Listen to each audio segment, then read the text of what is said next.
Hey everybody, this is John Eric Bentley, the voice of Barrett Wallace from Final Fantasy VII, the remake, so many other projects, and more importantly, you are listening to Hawaii's #1 podcast, the Casanova Podcast. Yeah.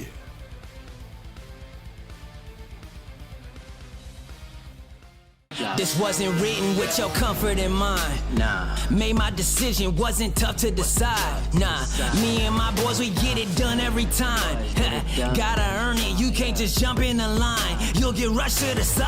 I top my division, I've been building since I started. In the parking lot, I parked it. I came in while picking targets. My career cannot be tarnished. I'm a champion regardless. Celebrate, but this a different kind of lucha party. We are not alike.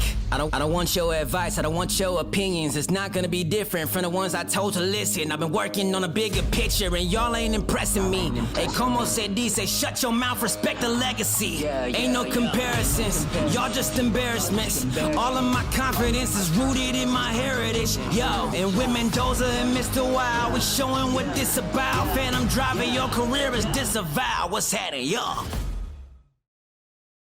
Yo, not alike. We are not alike, man. I'm not gonna lie. That goes hard, bro. That goes hard. Bro, I had to reach out. An audience. Well, I get to introduction in a minute. I'm talking to my boy. So chill. Wait a minute. Yo. Yeah. So I had to reach out to Josiah Williams because he does like a lot of the WWE covers, New Japan covers, and he does stuff with them. So I reached out to him. I was like, yo. Can I use this cover? Like, I know you redid it for Legado del Fantasma from NXT, and he's like, yeah, bro, go ahead. He's like, just go ahead and use it. Just make sure you credit me. I was like, yeah, just sure. Because I heard it, I was like, yo, that goes. It goes hard. That goes so hard, man. So hard. It's so good. Man, it had me hyped. Like, hey, we're not the same. Like, oh, let's go. We're not the same. Oh man, yo man. Okay, so welcome everybody to another episode of the Casanova Podcast, special edition, the best damn podcast show. Period. Got my brother, special guest, the one and only Studio Nicktendo. How you doing, man? Go ahead, talk to the people. You got the screen, all you. I got the screen, Christmas lights in the background. Check that out. Sir. Oh, hold on. Let me turn my camera. Let me turn my camera over here real quick. Y'all can't see my background like that. No. It's your boy Studio Nicktendo back again, second time. Really here for it, enjoying it. Man, I'm just glad to be back on here, man. Like we talked about pregame, 2020 and 2021 was a bit of a doozy for your boy, And so glad to be here, glad to get through it, survive it, all that stuff. Real quick, let me just get all this stuff out the way. You can find me youtube.com, Studio Nicktendo, Twitter, Studio Nicktendo, Instagram, Studio Nicktendo, Facebook, Studio Nicktendo, Twitch, Studio Nicktendo, TikTok, Studio Nicktendo. I think that's it. But I'm on all those platforms in some way, shape, or form. Spotify, get the music played on the Spotify. We'll add that last. But yeah, it's good to be here, man. It really is. Okay, cool. We'll leave links to everything down in the description below, so make sure you go follow on everything. When's that OnlyFans coming? Yeah, we talked about that last time, didn't we? Yeah. It's on the way. We're just making sure everything clears. We know OnlyFans really was about to really just get people off the platform. So, we're just waiting for an opportunity to slide on in there. Pause. What we gotta do, gotta make sure you got a tier for $50. You get someone a specialized 1 hour call on Skype. What am I gonna do for an hour, dog? Like, here's the thing, man. That's just like, I'm gonna be serious. I'm gonna try serious up here for a minute. Go for it. As much as I don't like the OnlyFans thing, and part of it is just me being jealous because I can't do it, because I can't make money doing it. Like, shout out to the girls that do be doing it, because one, how do you have a tier like that where I'm gonna do it? Like, you don't know this person and you're gonna talk with them for an hour. Like, what's there to talk about? What's there to do? What's there to see? Like, you know what I mean? Like, so shout out to them because they can do it. I can't. And they're making bank. Dude, every time I see, folks trying to hate on the girls doing that, I'm like, man, that's a hustle. You get your money. Get your money how you get it. If somebody's willing to pay, I can't be mad. Got it how I get it. You know what I'm saying? Like, I can't hate on either. It's just one of them deals, man. I mean, I can't do it. I won't do it. They do it. It takes a certain mindset, and like you said, a business mindset and a hustle to do it. Hey, get it while you can get it before OnlyFans kicks you off, though. Get it while you can get it before they kick you off. Yeah, I know that was about to happen, and then they changed their minds real quick. Thought that was funny. That and the it's kind of funny because, like, when you really think about it, like, a lot of people, I don't know if you feel this way, but like 2020, aside from being a fuck all year, 2020 basically showed that the standard, like, 9 to 5 going to work, that concept fell on its face. It's done. Over. It's over with. It's over with. And I mean, that's the thing, man. We hear about there's a work shortage, there's a shortage of workers, or people don't want to work. And it's like, no. People have now figured out how to work for themselves, and they don't need your cruddy job, and they don't need you to be treating them terrible, And so now you're seeing some businesses, and hopefully most of them start rethinking their business practices. But yeah, like you said, people just figured out, like, I don't need it? Really? I figured out how to, like, my buddy and two of my friends started taking pictures. Now they got a photography business full time, killing it, all because they had to figure out how to work through COVID and take pictures and do this and that. And now they're killing it, taking pictures left and right, and they found their niche and whatever. And my buddy, he does pictures for weddings, does pictures for this, does pictures for advertisements, shoots video for advertisement stuff. The girl, she does what kind of those shoots are. It's like, I can't remember, boudoir shoots, whatever. I don't know the fancy word. Yeah. She does those shoots, but like they're killing it though, and like bringing in bank. And if it wasn't for COVID, they wouldn't be doing that. You know what I mean? But they had to figure it out because COVID happened, and and I feel like that's a lot of people. That's a lot of people in the world, man, that figured out, oh, I ain't got to go to my 9 to 5. I don't. Okay. Cool, I'm not going to. And they never came back, and all the businesses were like, we need you to come back. Whatever, sadly, I'm still at my place of business employment, but I can't complain. I can't complain. No, I think about it, and like when I quit my job was like not long before we did that podcast. I quit my job at the hospital, and right during the middle of, I want to say, like, either May or June of last year, my entire department folded and they started outsourcing. So I'm like, I got out a couple months before they were going to let me go anyway. Right. So it's like, and the problem with a lot of these jobs, especially like when you go further up in corporate or you do IT or whatever, the catch is you get stuck in one area because you'll specialize, you go to school for, you get certified for one thing. And then if you're not at that job anymore, or a company decides they want to do something else and you ain't got that certification, that catch-22 they give you is you got to have on-job experience, but you can't get the experience until you get the job. You got to have, like, it just, the shit just doesn't make any sense. Oh yeah. Also, by the way, StreamYard. Let me go ahead and do this because I forgot to do this. This podcast is sponsored by StreamYard. You need to do a fucking podcast? Use the link down below in the description because everything you need from recording, podcasting, streaming to every goddamn outlet out there, Facebook, Meta, whatever the fuck they gonna call that. The whole Klingon thing. I can't even do the fucking thing. I do it with this one. There you go. Anyway, if you need to do a podcast, get your ass on over to StreamYard right now. They paying me so I can say whatever the hell I want to say. Anyway, back to the Yeah. Shout out to StreamYard though. I do a Phoenix Suns podcast and we use StreamYard, so shout out to StreamYard. They're a really good product. Real good product. It's really, really, really. I mean, it really just keeps you from having to use OBS. To be honest, I love it. It's a really, really slick concept. Like, do you want your stream to look like you have OBS?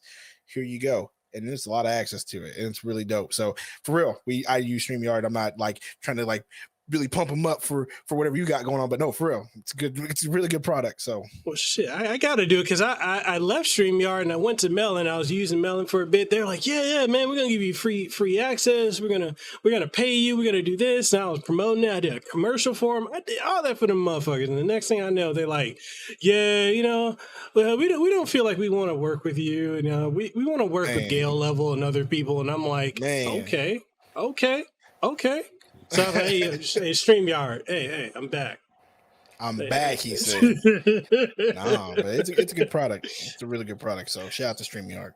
For real, though, for real. But yeah, dude, that the whole concept of the job, the 9 to 5, that myth, and it's funny because I've had a lot of people from family, my in-laws and even my own family and some folks out here over here like, man, when you gonna stop playing video games and stop playing around all day and just go out and get a regular job? I'm like, you mean when we gonna shut down again and people gonna be out of work?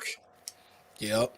You mean when people were going through not having any income because these jobs let them go and people getting kicked out of their housing?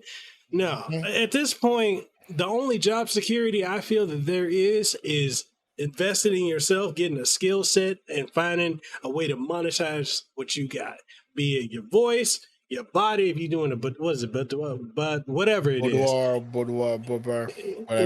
Being sexy, showing titties. I mean, hey, that's a skill. That's a skill. I mean, like, just I'm just saying, man. Like, it's at a point now, like, because Lehua went through it. Her job she was at for 10 years. Let her go last year. Let her go and let everyone else go, and then pulled out of Hawaii. Let them just literally let them on for like 8 to 9 months. Like, yeah, we're gonna come back. We're gonna reopen. Like when you remember when everything started reopening again, that was the only store in the mall and all the malls out here that didn't reopen. And then they're like, yeah, we're closed. We're not coming out. We're pulling out of Hawaii. Get all your stuff. You're unemployed now. So it just. And it was crazy because like then my wife started going into doing more content creating full time. Then she got pregnant and she was doing everything till she got canceled. She kind of got canceled. We talk about that later. But she's doing good now. She got a job at the state. But like it's the whole concept of security in these jobs and the traditional mindset, the old mindset. No, like that's why people are going into being entrepreneurs now. And a lot of people don't, a lot of the old heads don't get it. Some people from my generation don't get it, but it's like, if you can make money, make your goddamn money. Right, man. And, yeah, it's like I said, all COVID did was just really expose a lot of the system, and like, yes, it really did. Like, you can talk about it, man. Ain't no filter, Jobs really thought, like, I'm just being real, like these jobs really thought that people were going to come back the same way. Like, that's just the wild part about it. Like, they really thought people were going to come back the same way, like, and beg for their jobs back after being out for weeks, months, depending on where you lived, and thought people were going to come back. Oh, everything's going to be the same. Oh, by the way, you got to go through these crappy. Oh, by the way, you still got to wear this mask that you probably don't want to wear. Oh, by the way, you're still going to have Karen yelling at you all day. Oh, by the way, you know what I mean? Like, no. And then, we're still going to pay you the same amount. No. That's not how, like, and that's one thing. It's really exposed a lot of these companies that they really are going to have to invest and pay your employees how it should be, it should be, how it's always should have been, how it should have been, and how we were we were not raised, but as we grow, as especially our generation. I've talked about this with my friend, especially our generation in particular.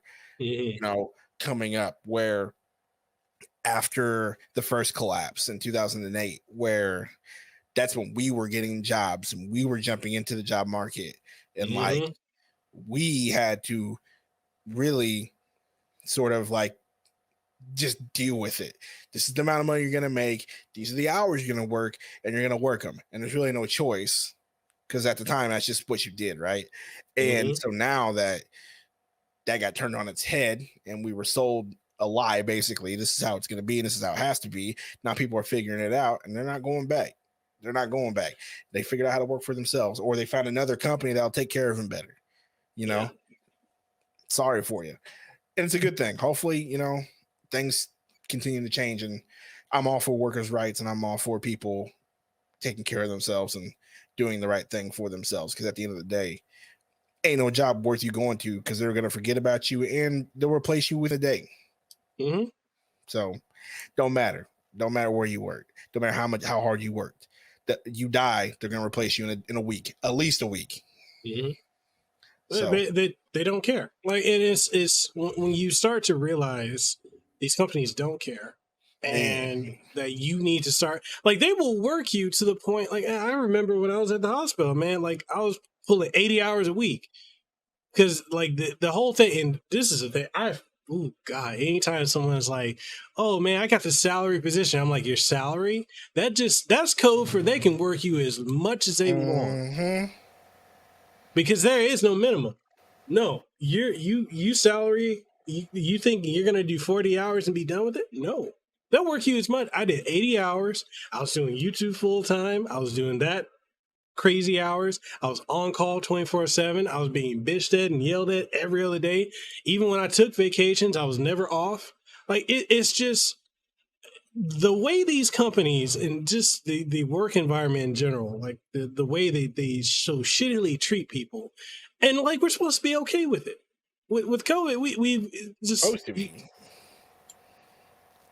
We were supposed to be okay with it. You know what I mean? We were. And for a while we dealt with it, but man, thank God this happened. I'm gonna be real. As much as terrible as COVID is, because it's a terrible thing that happens. As bad as the sickness is, as terrible as it is to get it, man, it's brought a different light to a bunch of a lot of things. At least we got a few revelations out of it. The working class is one of them. People have figured it out. I don't got to deal with it. Good for them. Go get your money the way you want to get your money. Go get that hustle. I'm backing you up 100%. Hopefully I'm gonna be there with you, because pretty soon I feel like I won't be working very much longer anyway, but that's a different story. I mean, it's just get your money, invest in yourself. There's so many ways to make money. There's so many ways, freelancing, sponsorships, partnerships. At this point, and I feel like I've said it before, I'll say it now, but as opposed to companies spending, whatever their budget is for marketing, 100,000, 200,000, 300,000, them spending that on a marketing company or some type of PR company, they can literally get somebody that's got a YouTube, a TikTok, a Twitch, a Twitter, to be you got some following, or even if you ain't got a following, if you're willing to work, hey, I'll do a 30-second ad or a minute ad, or I'll put this on my video, or I'll do a TikTok video on this, or I make a post about this, hashtag ad or sponsor, and you'll pay me X amount of money for little to no work, but you just need that out there. That this year and last year has been blowing my mind, just realizing I don't need to kill myself on YouTube or Twitch to make money. I can do, fuck all, and still get, I got a partnership with Schick. I test their razors, I promote their stuff, I do some stuff on the back end for them, and I'm making enough to I'm making child support wages. Right. Hey, I need that. You know what I'm saying? But nah, man, like, and you could, and like, another thing is like you mentioned it, like you don't have to kill yourself for YouTube and Twitch. And the funny thing is, if you've noticed, a lot of these content creators are all figuring out the same thing. Also, you mean I don't have to stream on Twitch all the time. Like most of these partners are starting to figure it out because when you hear about that Twitch grind and how many hours they make them streaming, most of them have figured out, oh, you mean I don't have to have Twitch, I can do other things. Like it's kind of crazy starting to see people figure, and like and I say that because in a way, like when you hear about the Twitch partner numbers and how much they make them stream, it's almost as if they are doing a 9-to-5 job. The amount of hours that they are forced to stream to keep their partnership up and all that is almost as if they're working a 9-to-5 job. And most of them have figured out, I don't need to do that. I can do, just like you said, other stuff, advertising, product placement, yada, yada, yada, you name it. And they don't need it. So the moral story is, people, get your money. Get your money. You get it. Get your money. And touching on I want to touch quickly on the creator aspect, and then I want to wrap it up. I want to not wrap it up, chop it up with you, and catch up with you where you've been in the last. Yes, 2 years? Has it been 2 years? It feels like it's been a year, but I guess it's been 2 years. Almost 2 years. It'll be 2 years, I think, in May or April when the last time we talked. So damn near 2. Okay, so one thing I've really come to realize, and I guess this is mostly from dealing with a lot of PR and the business side of dealing with companies and just content creating in general. The metrics don't matter as much as some people think it does. Like the whole YouTube, how many subs you got? Like, yeah, you kind of do need to have at least 1,000 at minimum. Yes. But the whole idea, like, oh, you're a small YouTuber, this is a bigger YouTuber, blah, blah, blah, blah. Some people may have more of a following or get like people to organically go to them. But when I came to realize, and I had this conversation, I think it was with no, it wasn't Activision. I think it was there's who was it? Sony. It was with the because I'm part of the creator program. So when I was talking to them, when I got introduced to them on how to get their games to review and what they look for, they have a system out that checks and see, like, are your followers or your subs real? Because there's a lot of people that buy their following. They buy likes, they buy retweets, they buy shares, because there's bots you can get. There's all kinds of sites. Like they have systems in place for that.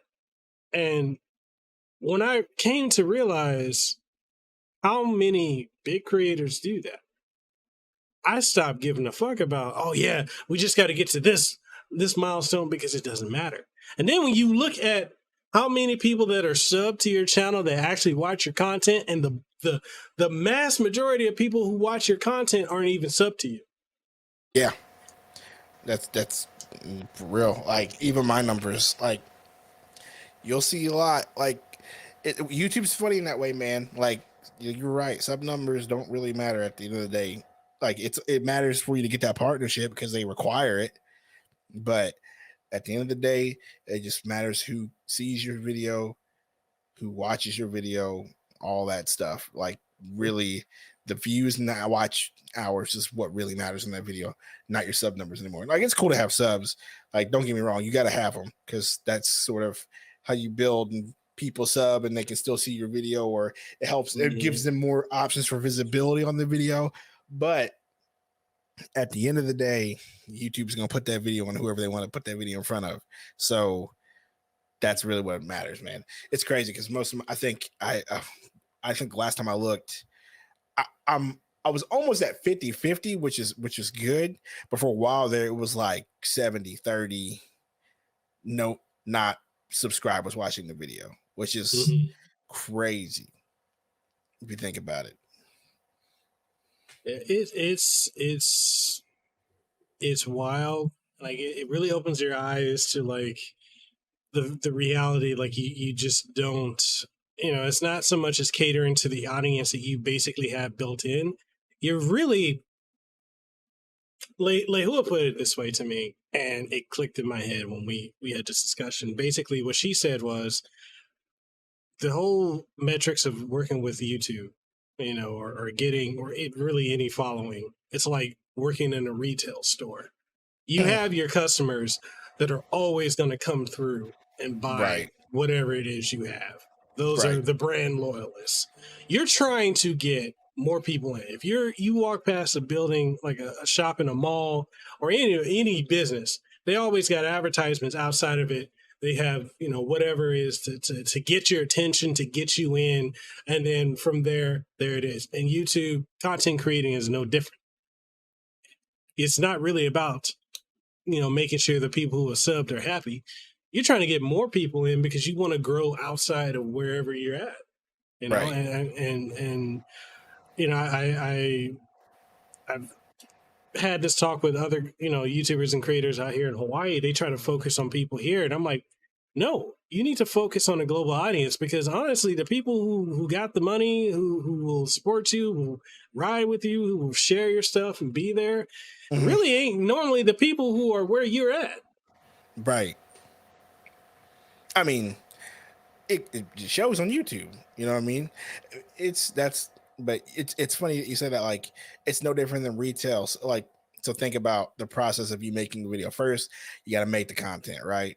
First, you got to make it. In my case, I got to arrange it, perform it, make sure it sounds good, mix, master, make sure that sounds good, record a video, edit it, make sure that looks clean, thumbnail, which is basically your advertisement.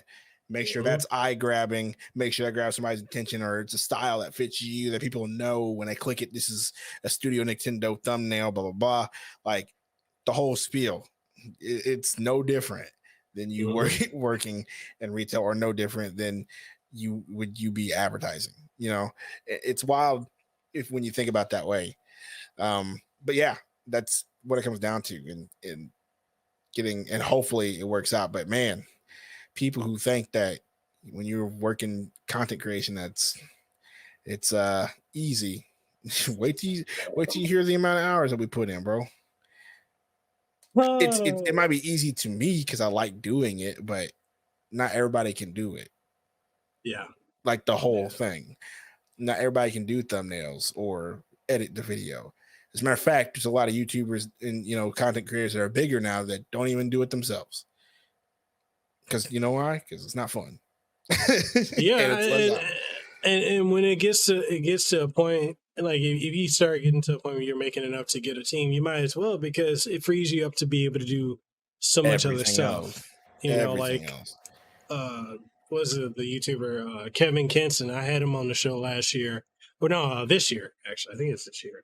And he was saying, like, me and him, we were talking, and same thing with Matt McMuscles. I said same conversation with him. They're at a point they don't do any of their own editing. They have their own script writers, they have their editors, they have the person who does the thumbnail, the person who does all the marketing for them, and all they do is get in front of the counter, hit record, do what they got to do. That's it. And some people are like, oh, well, I want to do the whole process. You can, but at a point, is it worth having no extra time? Because, man, I would love to have a team so I can just go and just do everything in one day, and then I got the rest of the week to if I could just record and send someone and have someone mix it, and then record video, and then send that to somebody with the master, and then have them edit it, and then someone do the thumbnail, I would. Oh my gosh. I mean, honestly, it would make the creative process so much easier. And I promise you, I'd probably have a video out every week.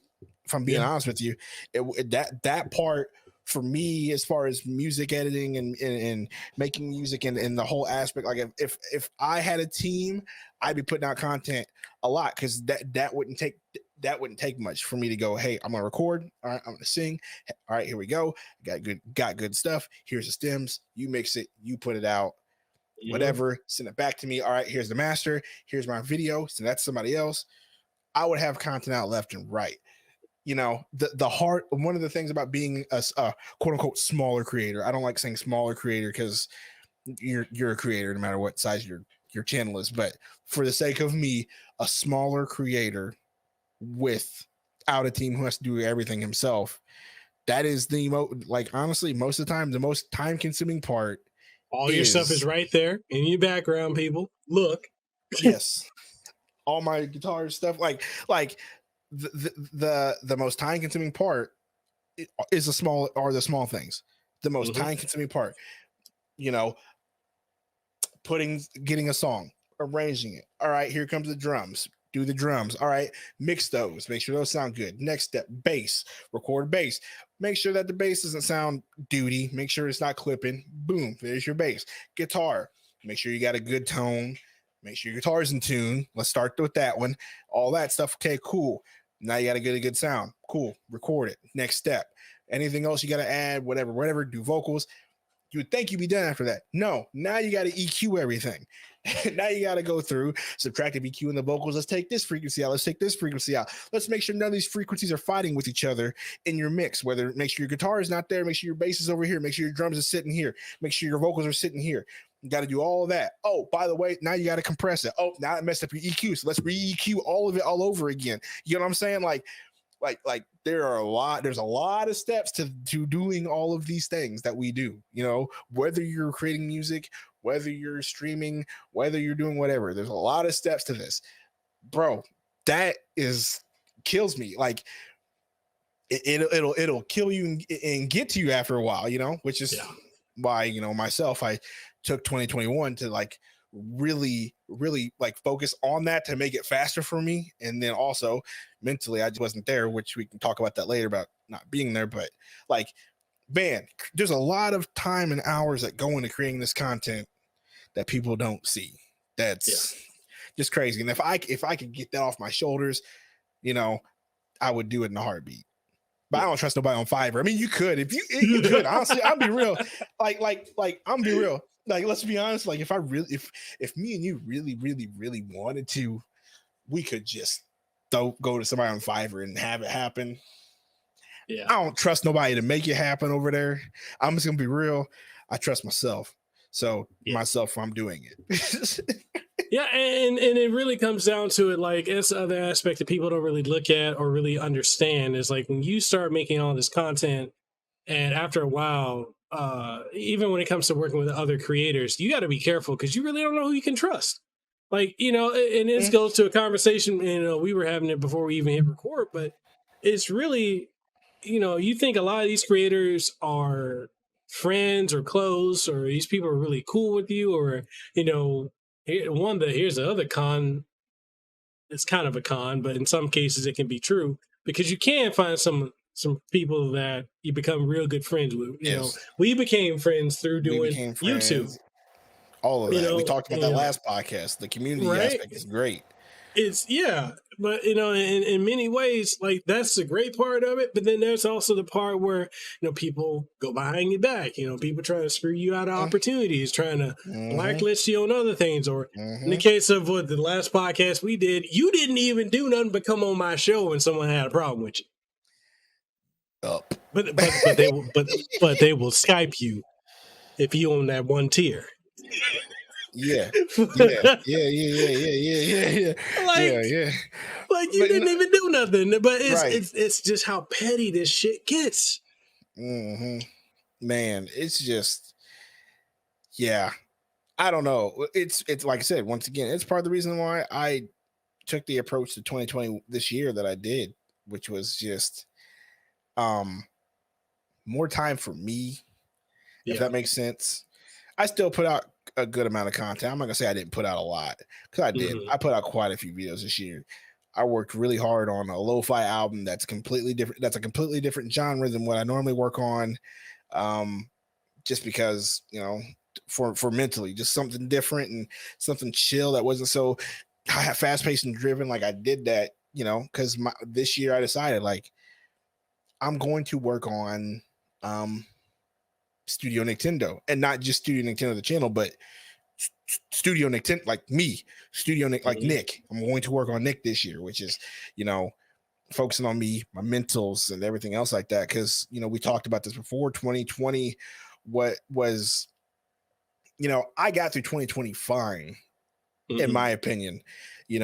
I was off work for a while, and we talked about this like before COVID hit. I was working so much beforehand. I was working 6 days a week. You were So many hours, slave man. out there, man. Yeah, so many hours. And so when COVID hit for me, that was a much needed. As horrific as it was much needed, and when I hit, man, I was working. I was putting videos out. I was making hella content. I went back to work. I was still making hella content. And I made 2020 really fine. Like I made unscathed. I got COVID one time. I got COVID in September, I believe, into October.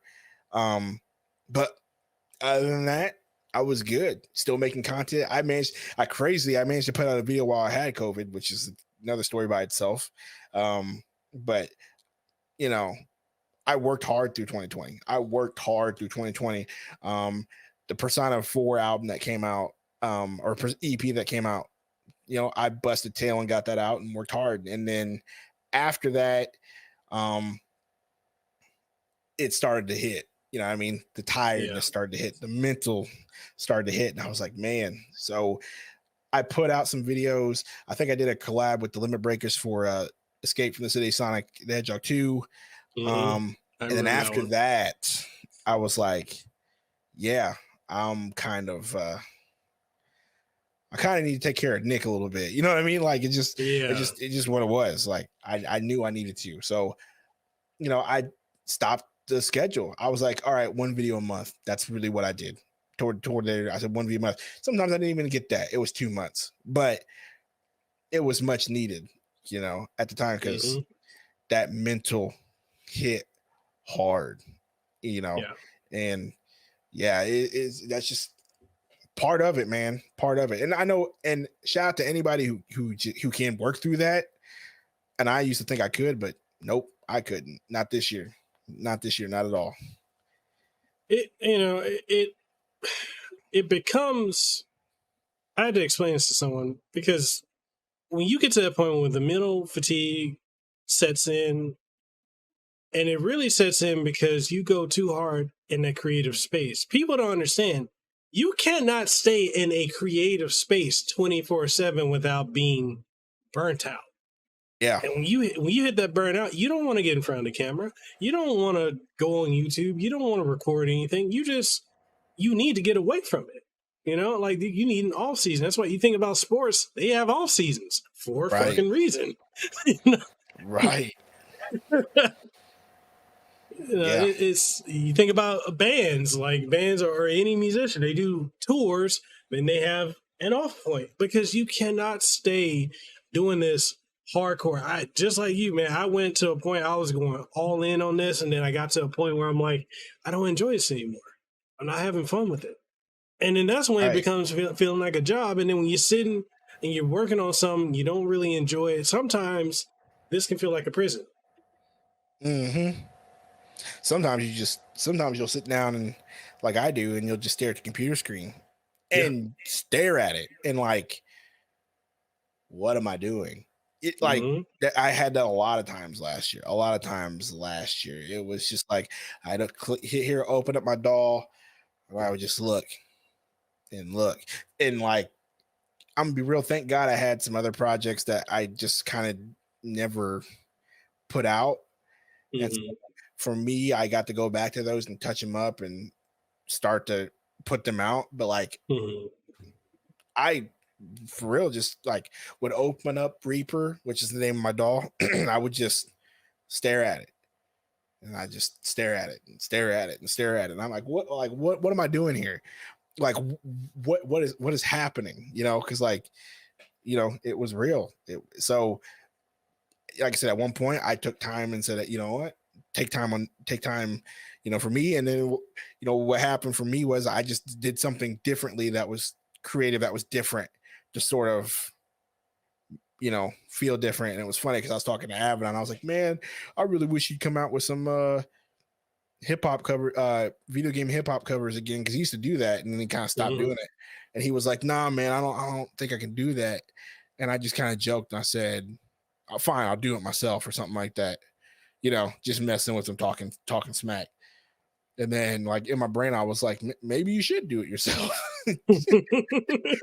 And then that's when I started working on it, and that's where the Legend of Zelda Lo-Fi album came out from last year. That's where it came from, was just that. But I needed that mentally, a break to be able to work on stuff that I'm working on now. And like I said, I'm still not there 100%, but I'm getting better. Like, I know that I'm slowly getting back to where I need to get to. So hopefully 2022 is the year for me. We'll see. And people need to understand, first off, Nick's a musician. So that's already having to be in the creative space there.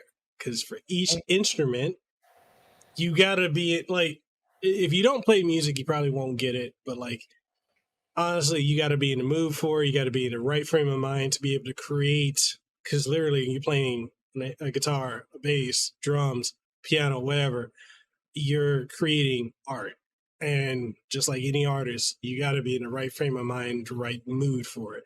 So that's one aspect. Then you got the YouTube aspect of it. Because, again, you got, like you were saying earlier, you got to do all the creative process behind the scenes, the editing, the audio engineering, the video shots, the B-roll footage. People think that that's easy to get. No, it's not. Then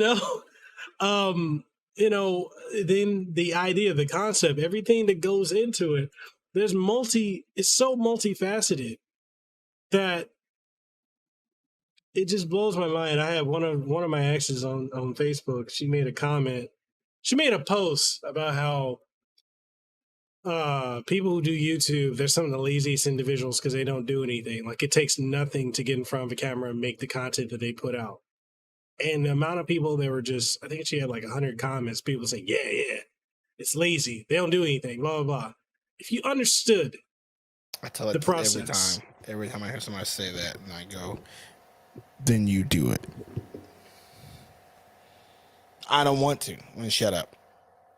If it is clearly that easy, then you should be able to get a webcam, say something, and have people watch you. You know what I mean? Like, if it's that easy, then you should be able to do it. You should be able to go to Walmart. They got plenty of webcams and gaming stuff for you to do it at Walmart. They made it real accessible for you, which is crazy. In 2020 and 2019, now that Walmart's selling gaming stuff, they made it real accessible for you. So there's no excuse. Go to Walmart, buy your microphone, buy your webcam, do whatever you got to do. All right. Yeah. Then do it. Come back to me. Let me know how you're doing. I always say it to somebody, because they don't know. They just think that it's easy, and most of it is, honestly, most of it's jealousy. God damn it. Like, let's be real about it. Most of it's just jealous. You're mad because somebody's more interesting than you, and somebody's able to sit at home and make videos and on YouTube and get paid for it. And you're not. Most of the time, that's what it comes down to. But if it's so easy, you got it. You do it. They're not lazy. Some of these people that YouTube are some of the hardest working people I know. I got so much respect for a lot of my peers who work way harder than me. For like name dropping some people. You, for instance, you work your ass off. Rob Regal, who doesn't even have nearly as many subscribers as I do, he works so hard. You know what I mean? Yeah, like, he be hard. grinding. Grinding. Knowing the stuff that I know now about how Husky by the Geek operates, that man is a monster. That man is a machine. The amount that he works, the amount that he has found himself able to work. I remember, we did that. We did, but he asked me to be a part of it. He did that Genshin Impact collaboration with all the musicians, with Family Jewels, Ro Panaganti, Rashadi B, Lacey Johnson, me, Samanthas, just big Alex Mokala, like just this big, huge collaboration of people in VGM. Who does Genshin Impact? Is it Noyang, or what's the company that does it? Mihoyo. Yes, Mihoyo. Thank you. Yeah. So they reached out to him and said, hey, they saw his big cover that he did for Soken for Final Fantasy 14 whenever Soken, finally came back after recovering from cancer or whatever. And he wanted to do something big for him, like, hey, welcome back. So they did a big, huge collab. They saw that, asked him to do it. And I don't know why I told that big story to get to this point, but but like he told me his the process. He did it while working a full-time job. And now he does YouTube full-time. Good for him. Like, he really worked hard for it. But at that time, he would wake up, do what we had to do for an hour, shower, go to work, come home, not play any games. Like, let's start there. Not play any games. The amount of professionalism that it took for him to do this, not do anything leisurely to make the deadline, get home from work on it for 4 hours, go to sleep, wake up, 1 hour, shower, work, back home, 4 hours, sleep, wake up, 1 hour, shower, go to work, come home, 4 hours, sleep. Did that for a month to get everything that he needed to get done. That is a machine. That's what it takes, people, to do YouTube. Yeah. With a job and everything. Yeah. Man would wake up, work for an hour, shower, do whatever you want, eat, go to work for however long he worked. I know he works in IT, so he worked in IT, so it had to have been, I don't know, 8-10 hours, however long it was, because he worked in IT. Come home, work for 4, not talk to anybody, not play any games, not do what you want to do. I remember at the time Tales of Arise came out and we were talking about it, and he was like, I really want to play this game, but I can't play this game because I'm working on this. Like that's what it takes for somebody to make these videos or somebody to put out these content. That's what it takes. I mean, even with Alex McCauley, he's got multiple channels and he's making his work ethic is so insane. I got nothing but respect for him, because like when he was telling me like he's got this channel, that channel, that channel, that channel, that channel, I'm like, how how I tried to make a lo-fi channel and I was like, yo, this is harder than I thought. You know what I mean? Like, this is harder than I thought, running 2 channels. This man got 3, 4, just killing it, but that's what I'm saying. Like, that's the respect I got for people, like the work ethic that it takes to put these things out. You put in a whole new perspective of things. And when people say, well, you don't do nothing, I just want to sweet chin music, kick him in the face every time. Cause like, man, super kick. Just, it's wild. Like, don't ever say that, because there are so many hours that go into this on a 3-minute clip that you're going to watch, and then critique, and then you have the gall to critique it when you watch it as an audience, not knowing how much time goes into that. So yeah. So anybody who says that YouTubers are lazy can go kick rocks, because that's just not true at all. It's not. And I don't know if you've run into this, but I've run in a situation where, like, when you're grinding, you're making the content, and you get so wrapped up not only in content creating, but another thing people forget, we have lives outside of creating, outside of YouTube, outside of Twitch, all that, where there are times like, okay, like for example, you and I, there'd be times where we'll go weeks, months, we don't speak. It doesn't mean we have any issues with each other. It's just life. It's life. We're both married. We got kids. We got things we're doing, and then when it, one of us will reach out to the other, someone will pop up, then boom, it's like we never skipped a beat. Some people I've come to find don't get that, and it's interesting. I've had some creators actually don't get that either. Where, like, I forgot what it was. I did a review for a Nintendo 64 controller from Retro Fighters, and I said that it's the perfect controller, quotation, almost. The biggest problem with it, you already know, Nintendo Switch Online, the expansion pack, it's got issues with the controls. You can barely get the official controller, the 64 controller. But, if it were to work, and I know like they're working on a firmware update, if it were to work the way that it should, it would be the perfect controller, because let's be honest, that old 64 controller is not comfortable. No, it's not comfy. no, So not at all. because like I don't like when I did the video, a lot of other people went with you'll see a lot of this. A lot of people like to go, "Oh, this is the worst ever. This is trash." Like go straight negative. My thing is, I'm like, okay, it's these are the positives, here are the negatives. This is what I think about it. You decide for yourself. That's where I'm at. That's how, like, when I do any of these products, you decide for yourself. I'm going to tell you everything that I've experienced with it. This is what they're saying. This is what it actually does. This is what I think. Here you go. So, because I did that, and because I guess the Nintendo community, and this is why I just, yeah, because of the Nintendo community was so angry about the expansion pack and the games on this, like, that I had anything positive to say. I had people coming at me, some content creators I've helped, some that I was cool with, or apparently I'm still cool with them because they were shit talking about me. They did videos on Twitter talking about I'm a sellout. I'm the QVC channel of YouTube and all this other stuff. And then when I make posts about my daughter on Facebook, they're over there like, "Oh man, she's so cute. Hey, how you doing, man? We need to catch up, and we don't talk anymore." I wonder why. But a lot of them have this idea that because I don't talk to them, I know I'm going a roundabout way. I'm getting to the point, but because I don't talk to them, they feel that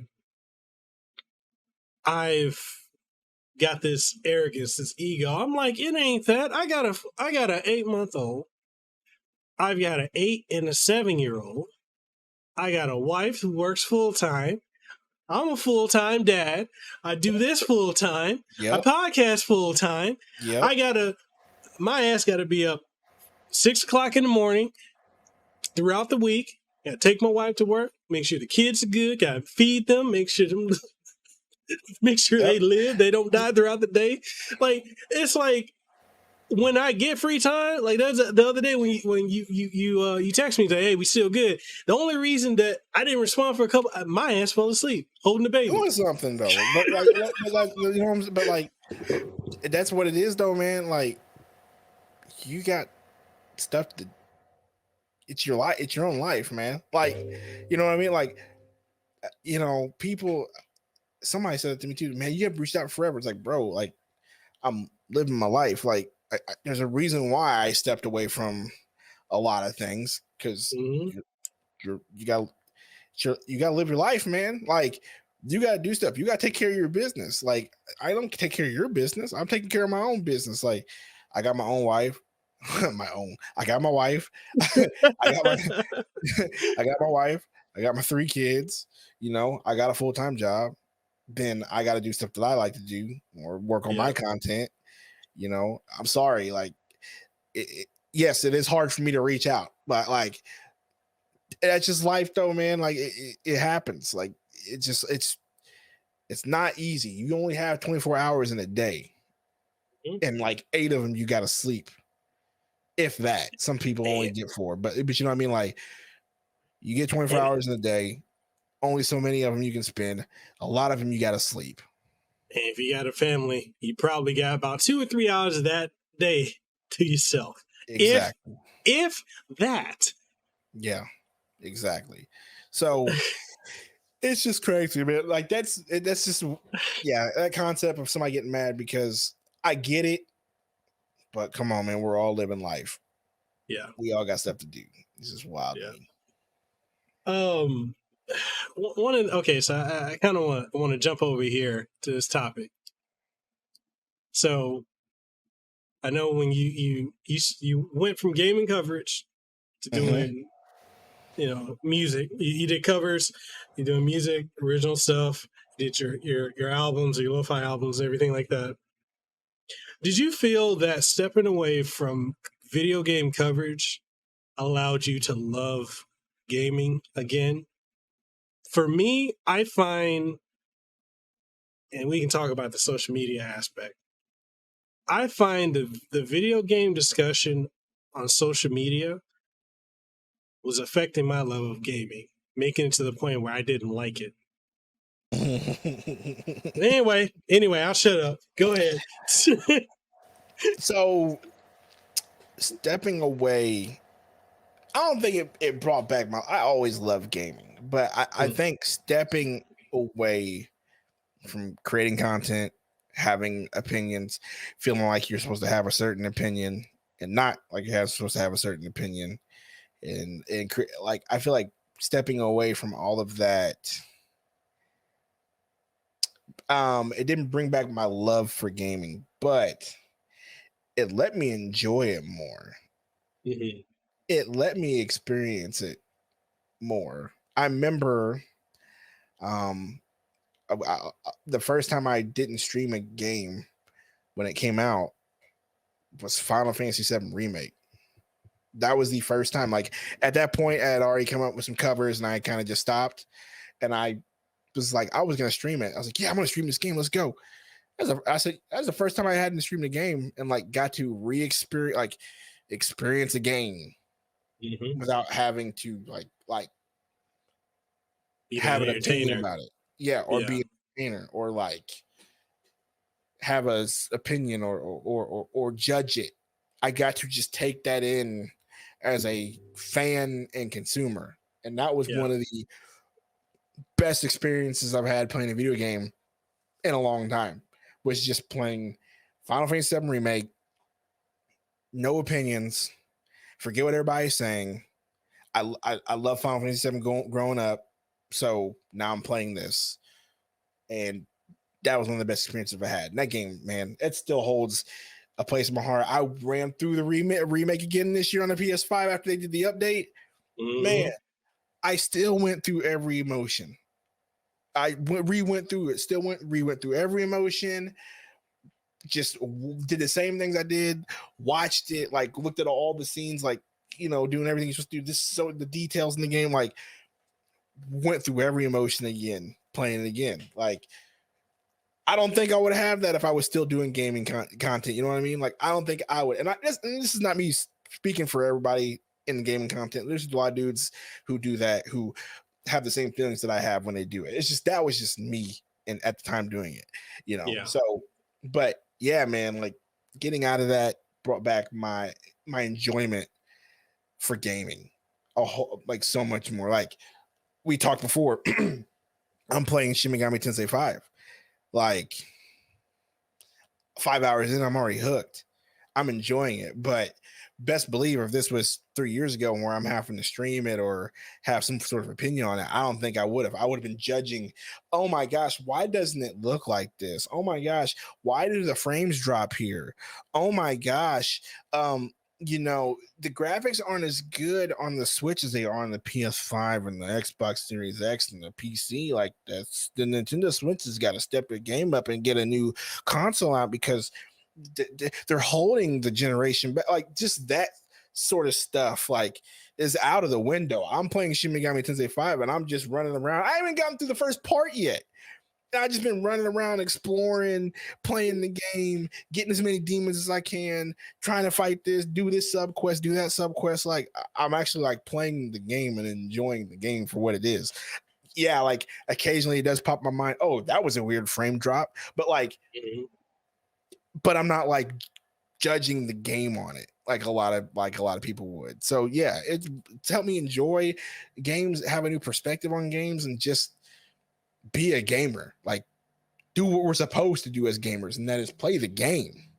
Yeah. Stop judging everything so much. Stop watching everything with such a close eye. Like, these people are working, and we talked about this. We talked about it earlier. These people are working 9 to 5s, 12-hour shifts, 16-hour shifts, 14. We hear about the cram and the grind they got to do to get these games out. These devs are working their asses off to get these games out, and you're gonna just complain about it or watch it with a close eye, and just every little aspect little thing, every grain you're gonna look at and just judge it. Nah, bro, I'm done with that. I actually get to play games now and enjoy it for what it is. Yeah, it just really it's tiring. Like I had to get out of, I guess, the Switch community and Nintendo community, the game community as a whole, because it's to a point. There's a lot of people. I started doing this too with like social media in general. I just started unfollowing other creators, journalists, and all that. And people take that shit personally. And it's so weird. People take it personally, and I'm like, I got to do it for my own mental health. I got to do it for me to enjoy these games and not like this. This is one journalist. I had to unfollow him. This dude makes some of the most outlandish statements and gaming takes. So to him, if a game is 2 weeks old, it's an old game. If he's reviewing a game, excuse me, huh? I guess Shin Megami Tensei's old. No, it looks like a PlayStation 2 game. He won't touch it. See, that's what I'm talking about. Like, that's what I'm talking about. Like I can't do that anymore. Like, I really can't. Like, it don't look like a PlayStation 2 game. Yes, it could look better, but it's a Switch. It looks pretty dang good for being on the Nintendo Switch. Looks real good for being on the Nintendo Switch. But it looks like a PS2 game. It doesn't look like a PS2 game, bro. Like, let's be real about that. It don't look like a PS2 game. It looks it's crazy. I wonder, like, when people make these comparisons, it's so funny when people who were born in 98 and 2000 make comments about games looking like PlayStation 2. Have you ever played a PlayStation 2? You weren't even a stain on your father's loincloth. Come on now. Loincloth. It's a nice way to put it. Hey, now. You know the funny part you say that is, all right, so I'm gonna shout this creator out because I love her a lot and she's funny. The Yellow Kazoo, she plays a lot of Nintendo Switch games, and I remember one time I was talking to her, we were hanging out in the Discord and we were talking about our first consoles, right? And so, me and Abaddon talking, oh yeah, plus Super Nintendo, NES, Sega Genesis were going down the list, and her answer was the Nintendo Wii. And you know how old that made me feel, dog. Like, her first console was the Wii. Like, her first get down was Super Mario Brothers U. Not you, but Super Mario Bros. Like, whatever that was. Like, her first get down was Mario Kart. Like, her first everything was Metroid Prime 3 Corruption. Like, that was her first of everything. Her first Zelda was Skyward Sword. Like, what? Like, bro. But when you say that, like, it's just funny. But that's just where we are, man. Yeah. That's just where we are. We are at a point to where the next generation, like, their first consoles are the Wii and the PS3 and the Xbox 360. Yeah. And the end of the PS2. Like, man, like, these kids know first Halo was Halo 3. Like, their first one was the best one. You know what I mean? Like, so they don't even know anything other than Halo 3. Like, it's wild, man. It's wild. And these are the same ones who have the opinion. Like, oh man, the game looks like a PS2 game. You don't know what a PS2 game is, man. You don't know what a frame drop is. Bro, back in the day, there was no patch to fix our frame drops. We just dealt with it. It's like the whole gaming conversation now. Like, there's this several other creators I know that are in it. Like, was it Luis Alamia? Like, I think he's like 23, 24, and he has some spicy takes that I'm over here like, bro, I don't know about that one, man. I got a good decade plus on you. Like, Mm. I don't know about that one, but okay, you whatever, that's your opinion. But like, it's wild seeing these people. Their first, like you said, like the Wii was their first console, or their first console evolution was like going to like the PlayStation 4 or the Wii U, or and so to them, when they look at stuff from our generation, they're like, oh, that looks ugly. Like, how did y'all play that? Da, da, da. And it's like, we went from them being like little pixels with no definition. We got to experience that, and it's so in a decade we had 3D sprites, dog. That's kind of the crazy part. You got to think about it. From 86 NES to 96 64. That is such a quick jump, bro, in a decade. Like, it's yeah, but that's us. That's what we experienced. Like, we got to experience. That's why people say, like, when people say our generation was the golden age, no, it wasn't a golden age. Let's be real. Those games were not good. Like, they were good, but you get what I'm saying? Like, the golden age of gaming is right now, if we're being honest. Right now, maybe you could say the last generation with the 360 PS3, like, you could probably say that, but right now is the golden age of gaming, we're being real. But back then it was such like a leap from your NES to your Super NES to PCs, gaming PCs just coming out at the time, and then you had the PlayStation. Man, I remember when I first saw Taken on the PlayStation, that shit blew my mind. That blew my mind. Like, what is this? Like, what is this fighting game where you're in 360 fighting game? The 360 fighting game back in the day. Like, what is this? To me playing Link to the Past and then seeing Ocarina of Time and being like, I can't believe this is actually happening. Like, oh my gosh, Zelda is this happening. And then going to the GameCube and the PlayStation 2 and then stepping the game up even more. I remember first seeing the graphics from PlayStation to PlayStation 2.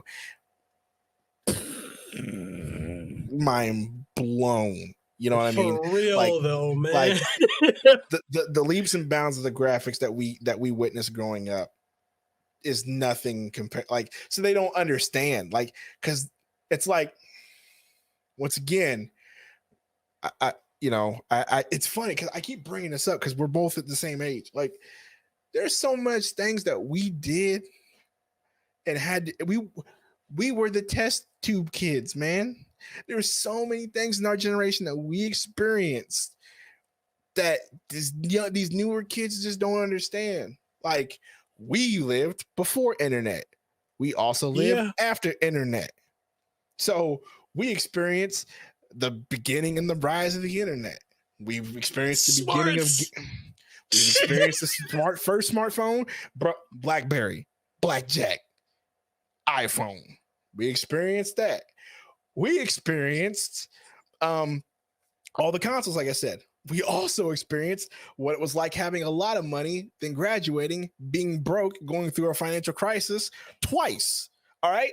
Like, it's just funny with these newer generation gamers, man. Like, they don't know. They don't get it. Like, your first console was the Wii. Your first console was a 360. Like, you were 6 years old playing Modern Warfare. Like, you don't understand the struggle that it took for you to get that Modern Warfare. You don't understand the crap that we had to deal with. You ever play GoldenEye? Bro, have you ever played GoldenEye? Oh, did you ever play Medal of Honor, my guy? Like, the things that Rainbow Six, like Quake, Doom? like all the stuff that we like, man, like all the stuff that we got to experience, like the good and the ugly. It's all for you guys. So I'm just basically what I'm trying to say is that anybody who's listening to this who's 20, y'all know what this is? Man, it's a Super Nintendo. Like, basically what I'm trying to say is, like, me, anybody who's 22, 21, 28, whatever, y'all 20, let's say 18, 25 range. Let's just throw there. You're welcome. Me and Mikkel are saying you're welcome. All right. Because You know, we went through it. We went through all of it just for y'all. We perfected your craft, okay? So while you're playing your Halo 5s and your War Zones and your Fortnites, just don't forget us playing GoldenEye, okay? And that game was so much fun, but when you go play it now, that terrible game, you know, like we played the Medal of Honors for you. We did all of it. It was for you guys. So we were there before we had analog sticks on controllers in a 3D space.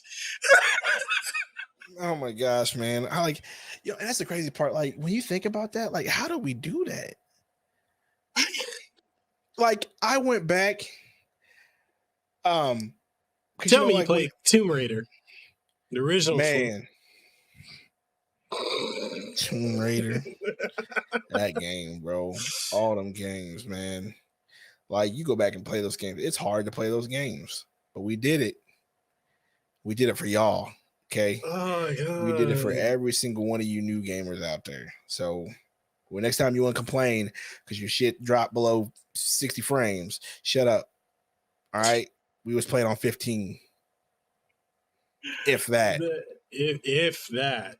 Dude, I saw someone made a tweet today. They were talking about how I think they were playing Knights of the Old Republic on the Switch, and they're like, they were like, they're putting. Was it Old Republic or was it Jedi Knight? One of those games that came out. I'm not sure. Or if Jedi Outcast. I think it was Jedi Outcast, and they were talking about how the game doesn't autosave, and they forgot. They're like, oh, this old game doesn't have autosave, and like, well, I have to manually save. And I looked at the person, and I saw how old they are, and I'm like, that makes sense, bro. That's what I'm saying, man. Like, they don't know what a memory card is. I wish I could find a memory card right now and throw this on the screen.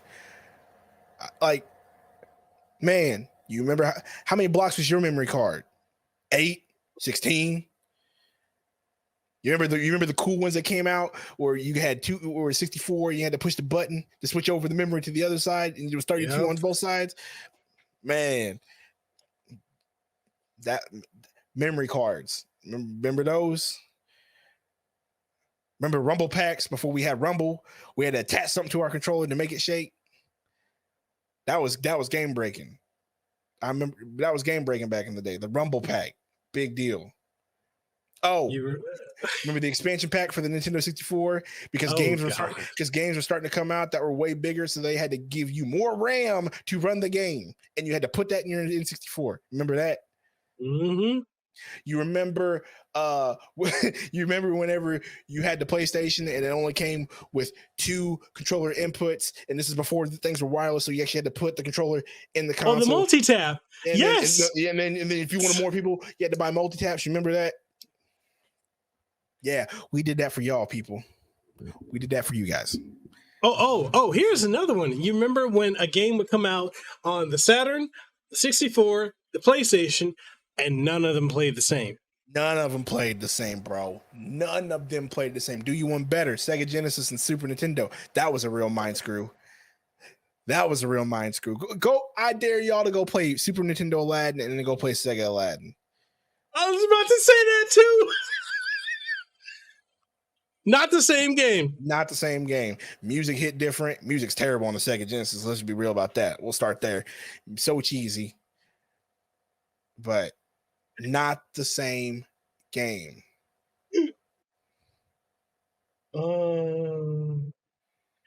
Struggle was real back then, people. Struggle was real back then. No such thing as cross-plat. No such thing as multi-plat. Y'all got spoiled. Y'all came around at the right time. Every game looked the same on every console. It might look a little bit different, but they look the same.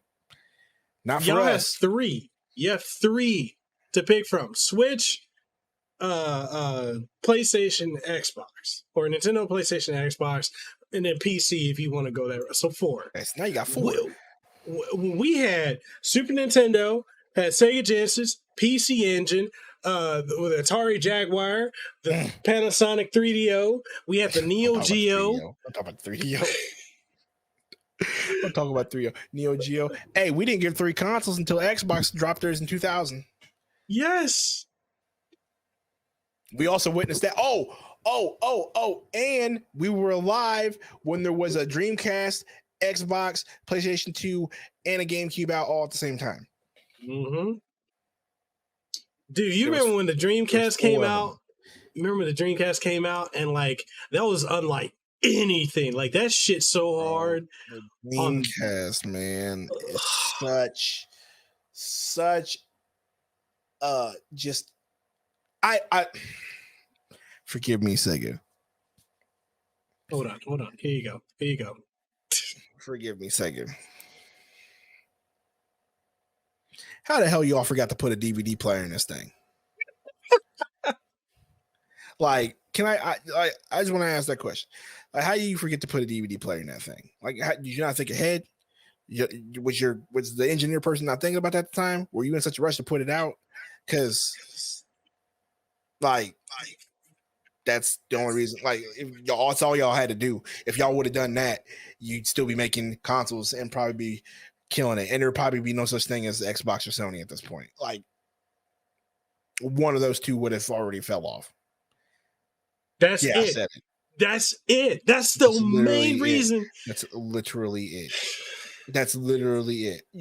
Just think about the craziness, the innovation of the Dreamcast, the games that came out with the Dreamcast were so good. The controller felt great in your hands. It felt like what the 64 was supposed to do.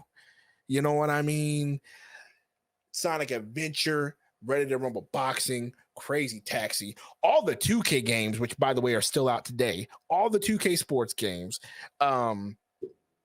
man, and all you had to do was put a DVD player in this thing.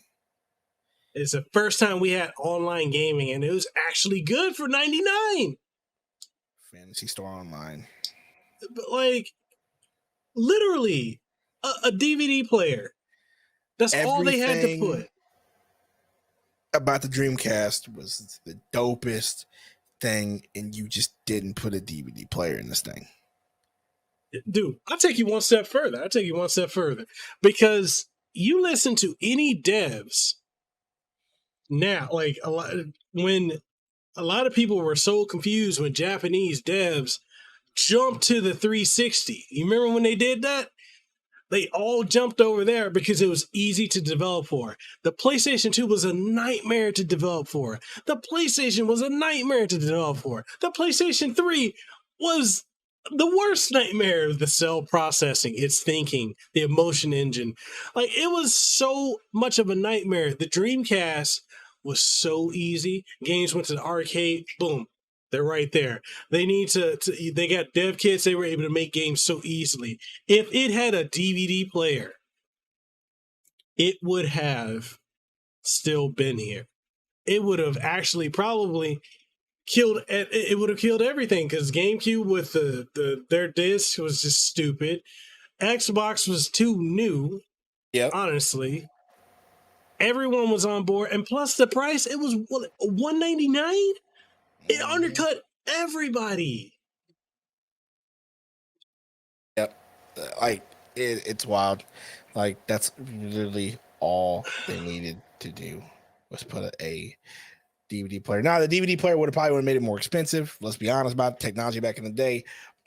But at that point in time, you were Sega. Sony was still new. Sony had just put out one console. And Nintendo had just put out a console that in its own eyes was a failure. Nobody wants to talk about how the 64 kind of was a failure. It undersold what it should have sold. PlayStation killed it. Yeah.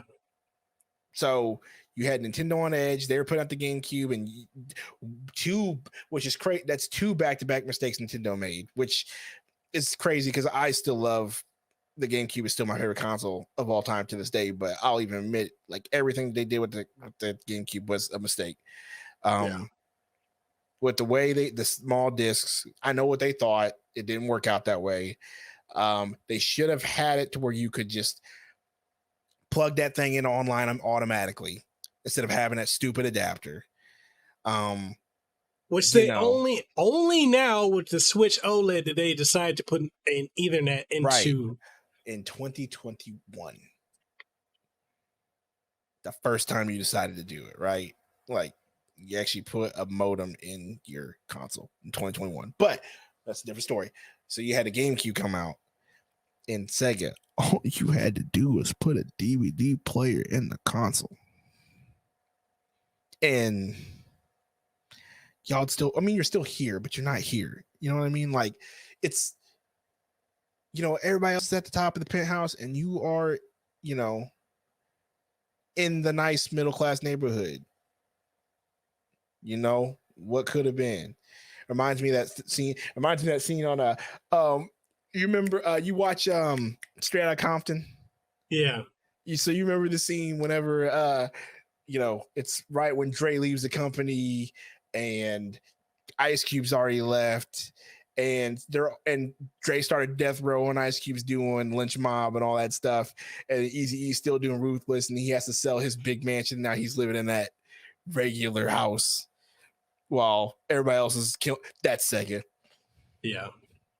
Sega is Eazy-E. That's really what's happening right now. Sega is Eazy-E.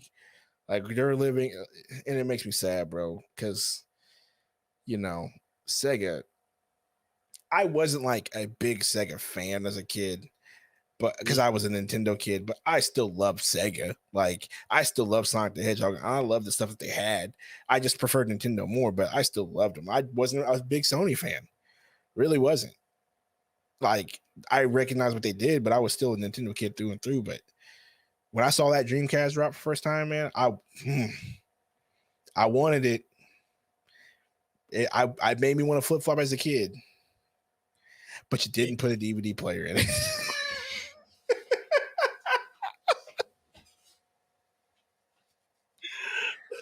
It's the thing that just gets me, because when you look at it, you honestly look at it, the only company to this day, not Sony, not Microsoft, if Sega decided to make a console, it would sell.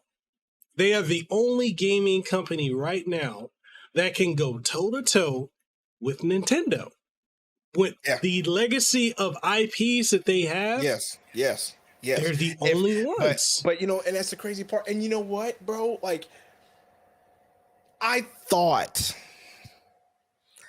that's what was going to happen whenever them and Microsoft sort of partnered up. Yeah. I thought like that was the move. Like, hey, give us your IPs. We're going to put this console in Japan. Bam.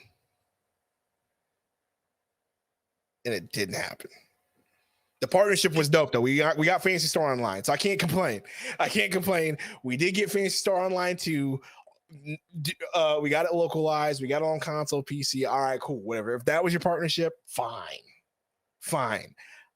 I love you guys for that. But I thought it was like a real deal. We're going in together. Give us Sonic, give us Fantasy Star Online, give us all this, give us this game, that game, all the legacy. This console's coming out in Japan as the Sega Series X. Like, I thought that's what was gonna happen, and it didn't. But we did get Fantasy Star Online localized, so I can't complain too much. We did get that, so. God. But it hurts, man. It hurts when you think about it, dude. It hurts, man, when you think about it. Like, and that's the thing. And these young kids who might be listening, they won't get it. They won't get it. The Dreamcast was dead by the time they played the Wii.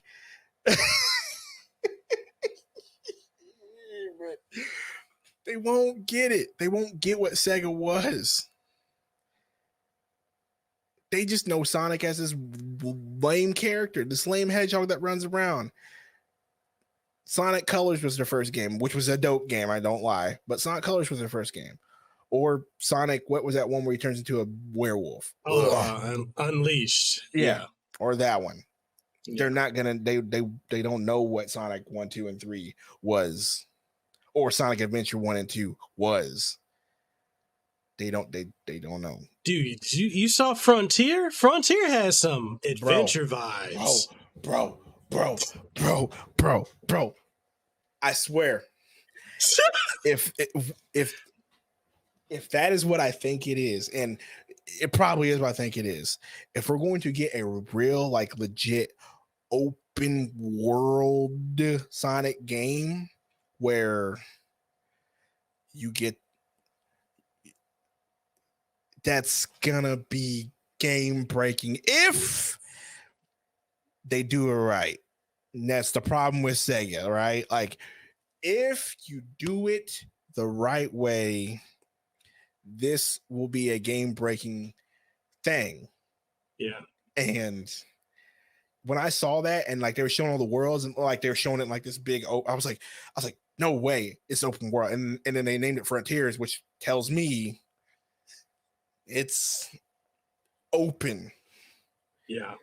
This is going to be Sonic Adventure on steroids, dog. Mm-hmm. That's what this is going to be. This is going to be Sonic Adventure on steroids. I'm here for it. And man, I can't wait. And the movie. Oh my God, dude, that trailer for. I'm sorry, man. Like, look, that is, once again, people don't understand.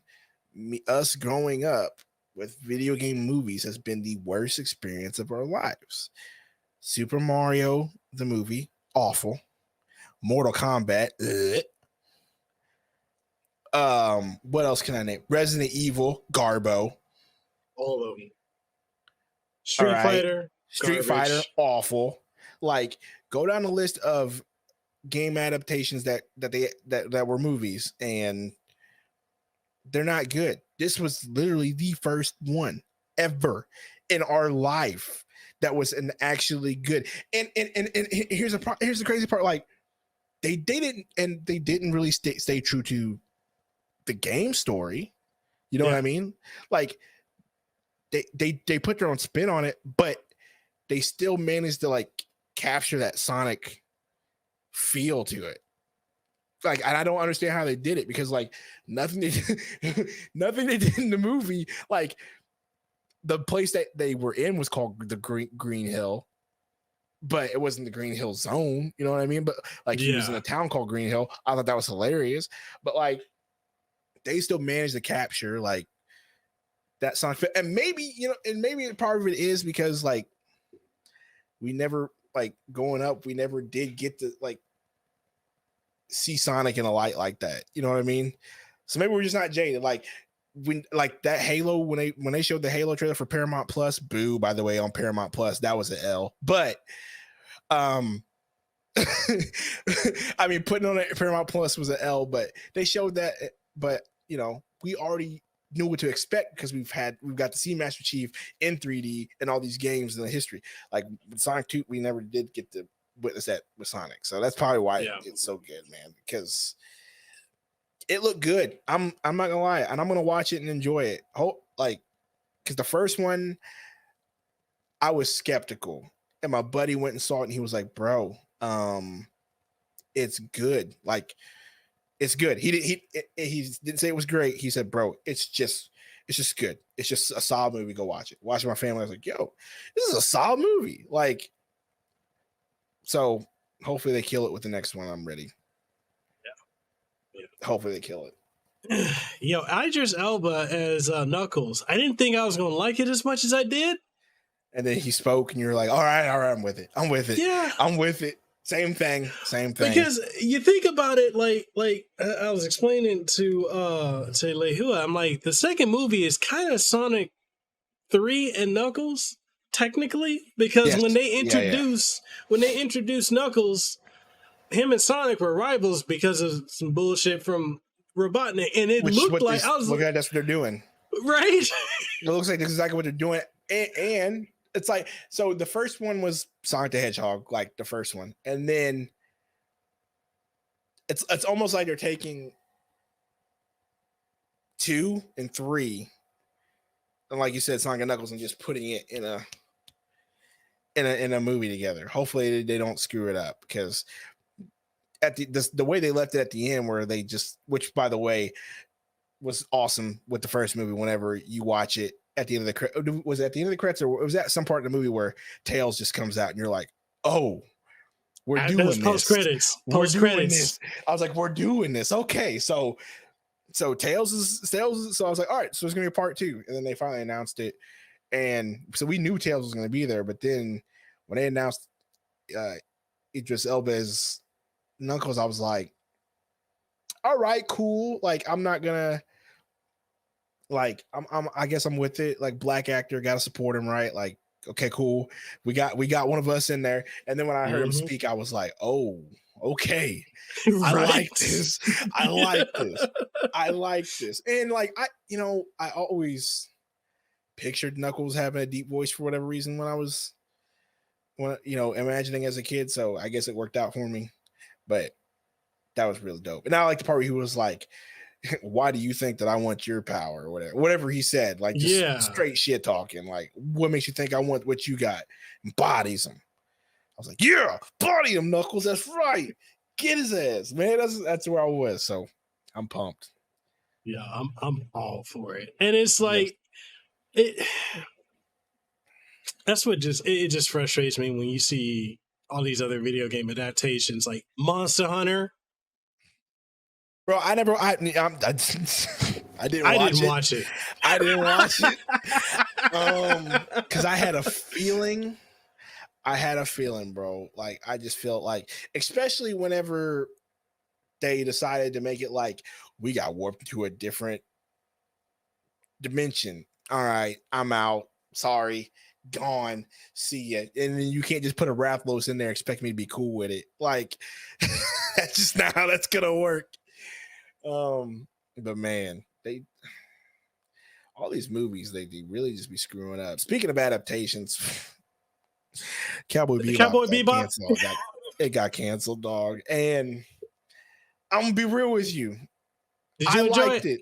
I liked it. It was good. I liked it for what it was. Like, once again, I came in with a low expectations. I knew they were going to change some things, so I was like, all right, they're going to change some things, but as long as it's not corny, I'm fine. And it wasn't. It wasn't corny. Like, I just finished the episode, and then it was funny because I started watching it, and I finished to 2 episodes. So there was one episode wherever Spike finds out that Fearless is on the planet that they're on, and he's trying to get Jet not to leave, so he convinces Jet not to leave. And so he calls Fearless, and he was like, or he calls Vicious, and he's like, hey, what's up? And then Vicious is getting upset because he already found out that Spike was still alive, whatever. And Spike's got an eye on him, and he goes, and then the best part was when he goes, you still rocking that bulletproof glass? Bam! Shot that bullet. I was like, like, that's the best way to talk shit to somebody. Like, oh, I hope you're still rocking that bulletproof glass. Popped him. Dude saw the bullet hit the window. Man, had Vicious shook. That man shook.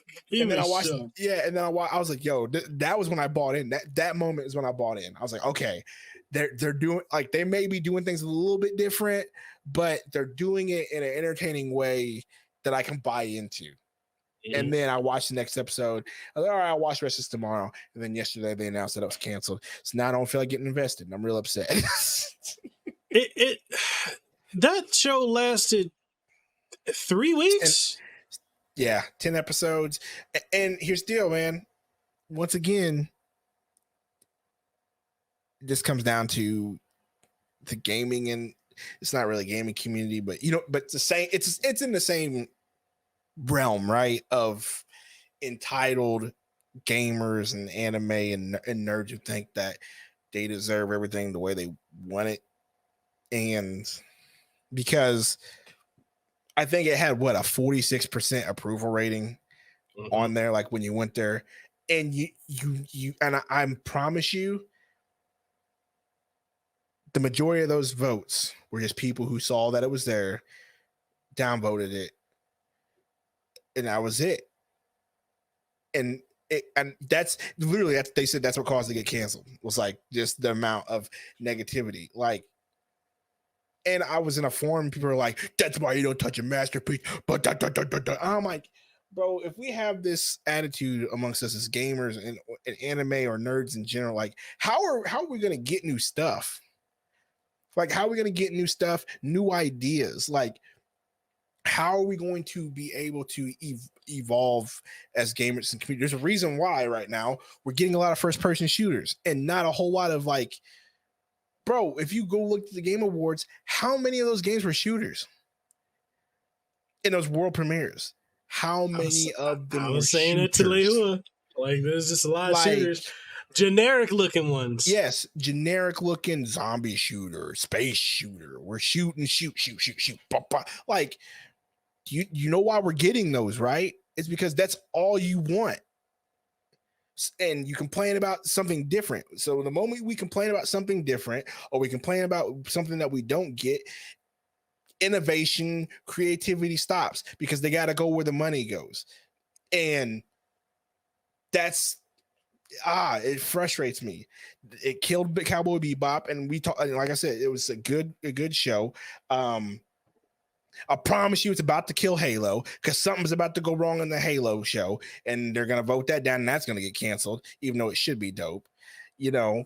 And which that's not even the first time we had, because remember Halo 5 had live action with the dude who played Luke Cage, and that shit was fire. Yes, it was fire, and they didn't like that either, you know.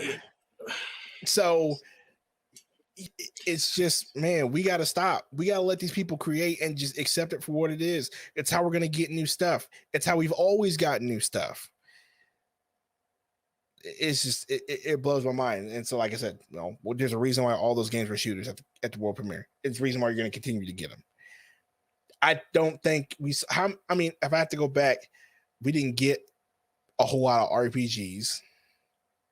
We didn't get a whole lot of like different open world type premieres there. Most of them were shooters. Shooter here, shooter there. The only new thing we got to see was Elden Ring, but we been knew that was coming. We been knew that was coming. So yeah, so the moral story is stop complaining so we can get cool stuff. I'm tired of y'all complaining. Well, I mean, and touching on that, like, you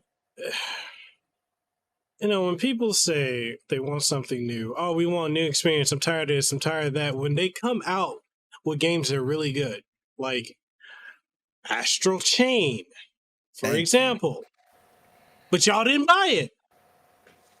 Are we going to get a sequel? Probably not. Well, nope.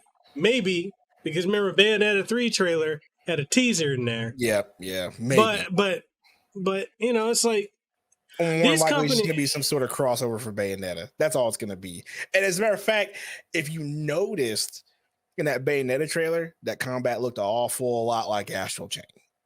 Yeah. It was a little bit slowed down. Like most time, you know, you play Bayonetta, I don't got to explain it to you. It's fast paced. That looked a little bit slowed down and a lot similar to what Astral Chain was. So we'll probably get some sort of crossover with it. It's just, and there's people, when we're talking about this, we're basically, this goes into why we've kind of removed ourselves from a lot of the gaming and just nerd culture conversation, because this is effectively the toxic side of it. This is the part where people are talking about stop gatekeeping, because this is the negative aspect of it, because you're so hooked on what one thing is that when somebody wants to take it and do something creative with it, you shit on it, and then we don't get anything else but what makes money. That's why with the gaming industry, the way it is now, which, yeah, we're in the golden age, which is true, but it's also, we're in the age where when companies are afraid to take risks. You know, like people like look at, let's take fighting games, for example. Like, they're not as creative and wild as they used to be, because when companies were doing wild and crazy things, y'all complained and didn't buy it. Right. Complained that Tekken 7 is too much like the old games. Street Fighter 5 didn't take any risk. Guilty Gear Strive has a smaller roster and it's a lot of characters that we've had before, because they can't do things too risky. Otherwise, you get to the point where you're gonna boycott, mass downvote. You're gonna make, and these people, they spend years of their lives away from their families, grinding. And we've seen the grind culture in the gaming industry, and to deliver a product that we as gamers or as, as anime fans or as just nerd culture in general can kill in seconds. Yep. All their work. Now, rightfully, there are some times when we rightfully need to, Activision out here tripping, Sony's vice president out here tripping. All right, cool. Y'all get mad. You heard it. You know, his opponents don't want to acknowledge that. They don't want to acknowledge that. Here, on a lighter note, we did bully the Sonic the Hedgehog movie into redoing it. So there's always that. There's there's always a time and place for it, I guess. So, I'm gonna play devil's advocate there. Like we did do that. We did see Sonic Hedgehog and say this is not okay, and they changed it, and then the movie did real well. So there's always that. But when it comes to other stuff, stop complaining. We're not getting anything new. We're not getting anything crazy. It's just. I think a good example is the Pokemon community. Bro, don't get me started on people. Man, bro. Oh, man. Like, this is the Pokemon community. Man, bro. Like, half of y'all don't even, like, half of you new kids don't even know, like, no. Don't even know. Stop complaining, bro. Like, oh, you changed it, bro. I don't care. It's been the same since 97. Like, stop. I don't need no more turn-based Pokemon, all right? I don't need no more EVs. I don't need none of this other stuff. I don't need no more shinies. Just give me an open world game. Play Arceus and shut up. Don't complain about it, all right? I finally get what I want, and I'm not even going to get half of what I want because y'all complain too much. Like, how, Mikkel, like, how long have we waited for this to happen? Like, how long have we waited for something like this to happen? Like 25 years? Almost. Bro, like, how long have we waited for something different in Pokemon for this to happen? But y'all complain. Didn't like it. Forget y'all. All right. I am messing with y'all. The Pokédex. No, the national Dex. National Dex. I don't want to hear it. Just like y'all really just y'all controversial opinion here. Okay. Dear Pokemon community, you're no different than the Madden NBA 2K community. Ooh. That's right. I said it. Ooh. I said what I said. Oh. I said God what I said. Damn. I said what I said, man. I said what I said, bro. It's the same complaints. And y'all want to act like y'all want a different game. You don't. You want the same game. Oh, I want all the Pokemon. Like, that's not the point. These regions aren't supposed to have these Pokemon in it. They're a different region for a reason. Don't get me started. Like, I got my first hint of the Pokemon community after a long time with Sword and Shield, and I had my fill. I had my fill with them after that because they complained about that. So I'm over it. Y'all no different than the NBA and Madden community. Y'all play the same game every time it comes out, and y'all complain when they try to do something different, and then they revert back to it. So y'all know different, and y'all know better. So when Arceus comes out, please be quiet. Let us real men, I hate saying that. I'll get canceled for saying that. Let us old schooler people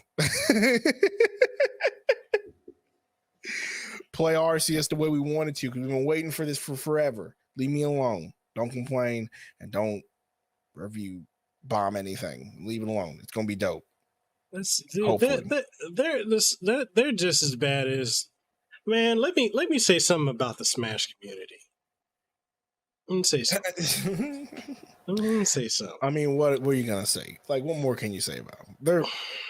They're still recovering from their saviors getting called out. God, I forgot about that. They still recovering from that. Still recovering from it. Zero gone. Who else gone? They're all gone. They're still recovering from that. So there's not much more you can say about them. They're hurting. They ain't got nobody. I mean, they always like. I find it so funny. They want to say Smash is a fighting game. I'm finally willing to admit it's a platform fighter because it is. But you know, different. This whole concept where they're so adamant about it being called a fighting game and respected by the fighting game community and all these people, but then they don't know shit about fighting games. Like when Terry came in, they're like, bruh, who's buff Pokemon trainer? Why has Ken got a t-shirt and a red jacket? What's like Nintendo made something called Fatal Fury, a Neo Geo? I was like, are you serious? And then when Kazuya came out, dude, the ignorance was wild. They're like, oh, what is even Tekken? No one plays that game. No one's ever heard of Tekken. I mean, that same game that is being played at the same tournament that you go to? You know, that's just the funny part about it. Like, if you want to be taken serious, you better start like respecting the entire fighting community as a whole. But whatever. But Kazuya, but you know what they were mad about? Because Kazuya came out broken. Bro, he was putting a hurt. Came out broken. I didn't play it. I watched videos and I just said, "Oh my god, that man is broke." I played Kazuya for the first time about 3 weeks ago. Well, what is it? The 11th. So like, yeah, the day after Thanksgiving, I played Smash for the first time in a long time with a buddy of mine, and he picked Kazuya, and that man was killing me at 60%. I was like, "What is happening here? Like, this is what Kazuya is." Like, oh my god. Yo, he just like his the damage he does is ridiculous. So like when the few times I've actually set back to playing like Smash, I'm either playing Terry because Terry's a heavy hitter, or I play Kazuya, and like Smash folks get so angry with me, they rage quit.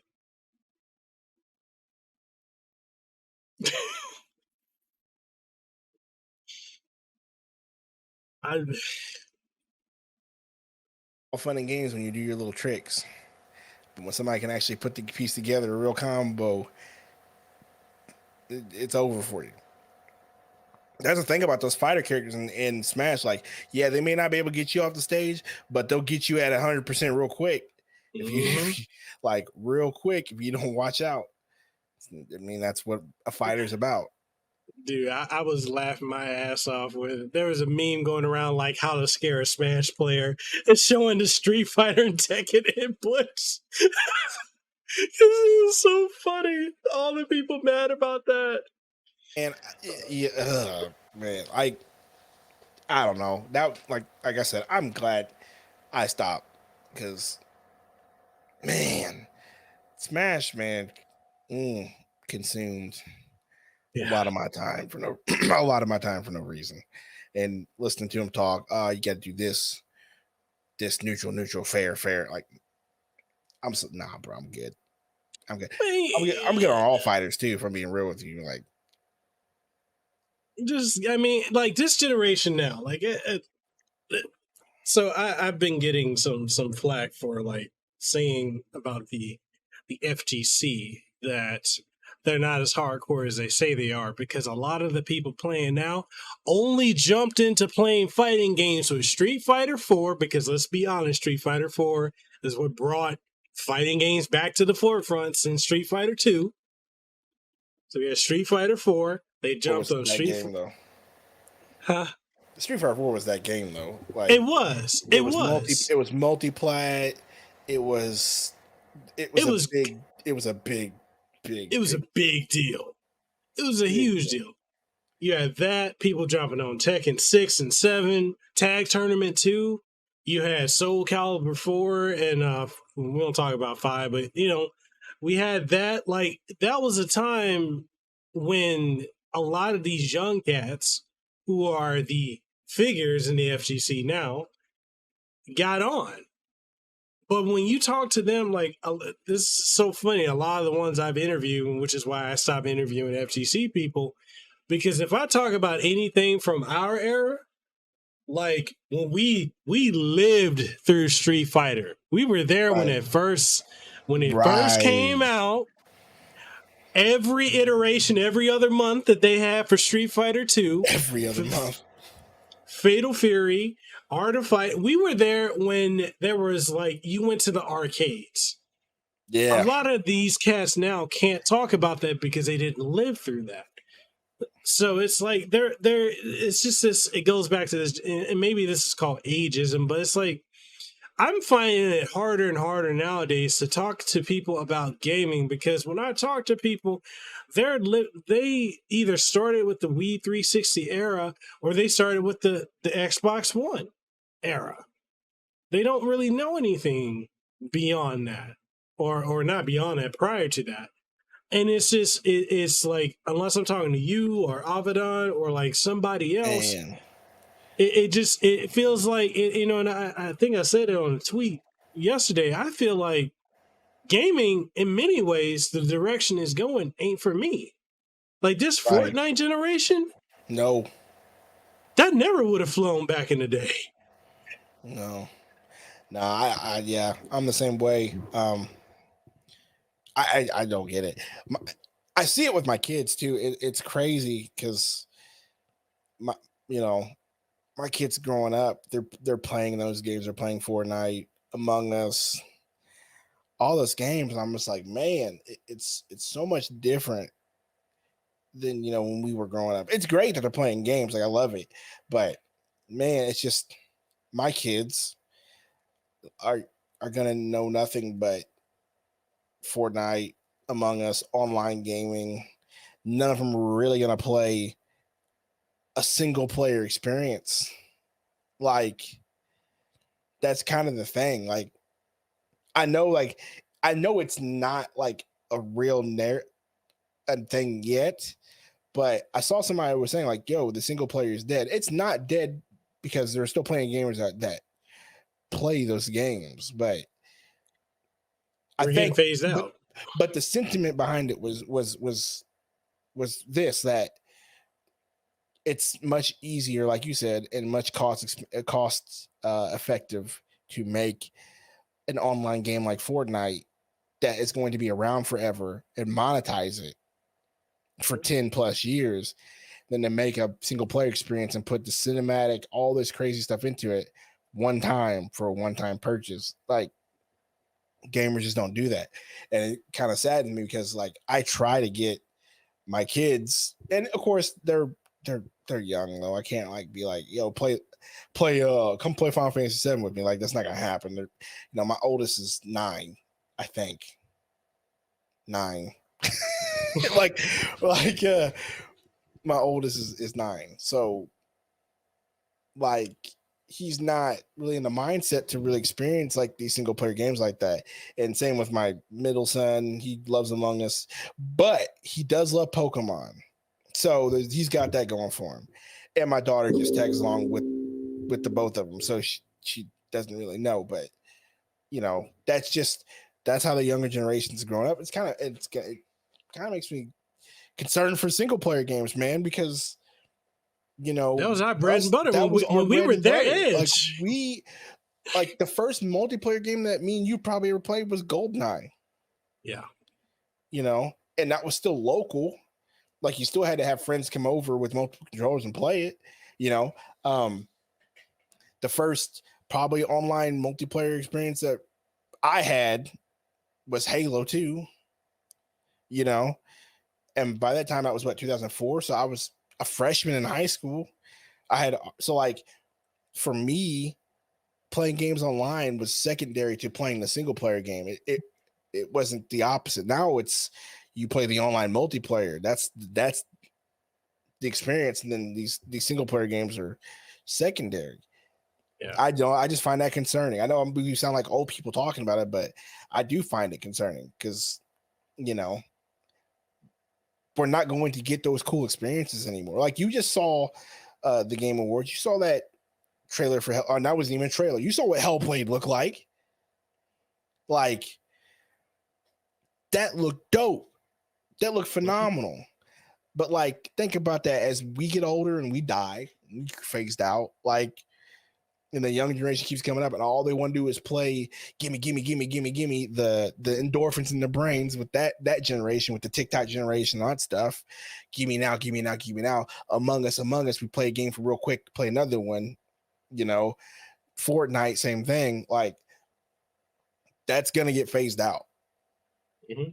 And that's gonna be real sad because that's how video games started. Like, that's how it started. Like, imagination single player experiences. That's how this whole thing started. It was its own entertainment medium, not competitive medium, its own entertainment medium with stories, in-depth stories, putting yourself there, whether it was on the NES or Super NES playing Zelda, all these RPGs, the RPG boom on the Super Nintendo. Like, there's a reason why that happened, because there was a story there. You immerse yourself in there. And then the next generation going up, they just took it to the next level. We didn't have that. Like, so I just feel like, man, before too long, the single player experience is going to be dead and there'll be nothing left but online multiplayer games and MMOs. And that's not, I don't know. That just doesn't sound fun to me.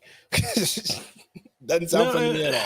It just doesn't, and it's sad that that's the direction that we're going in. Like, and I get it; it's cost effective, but it's. I remember,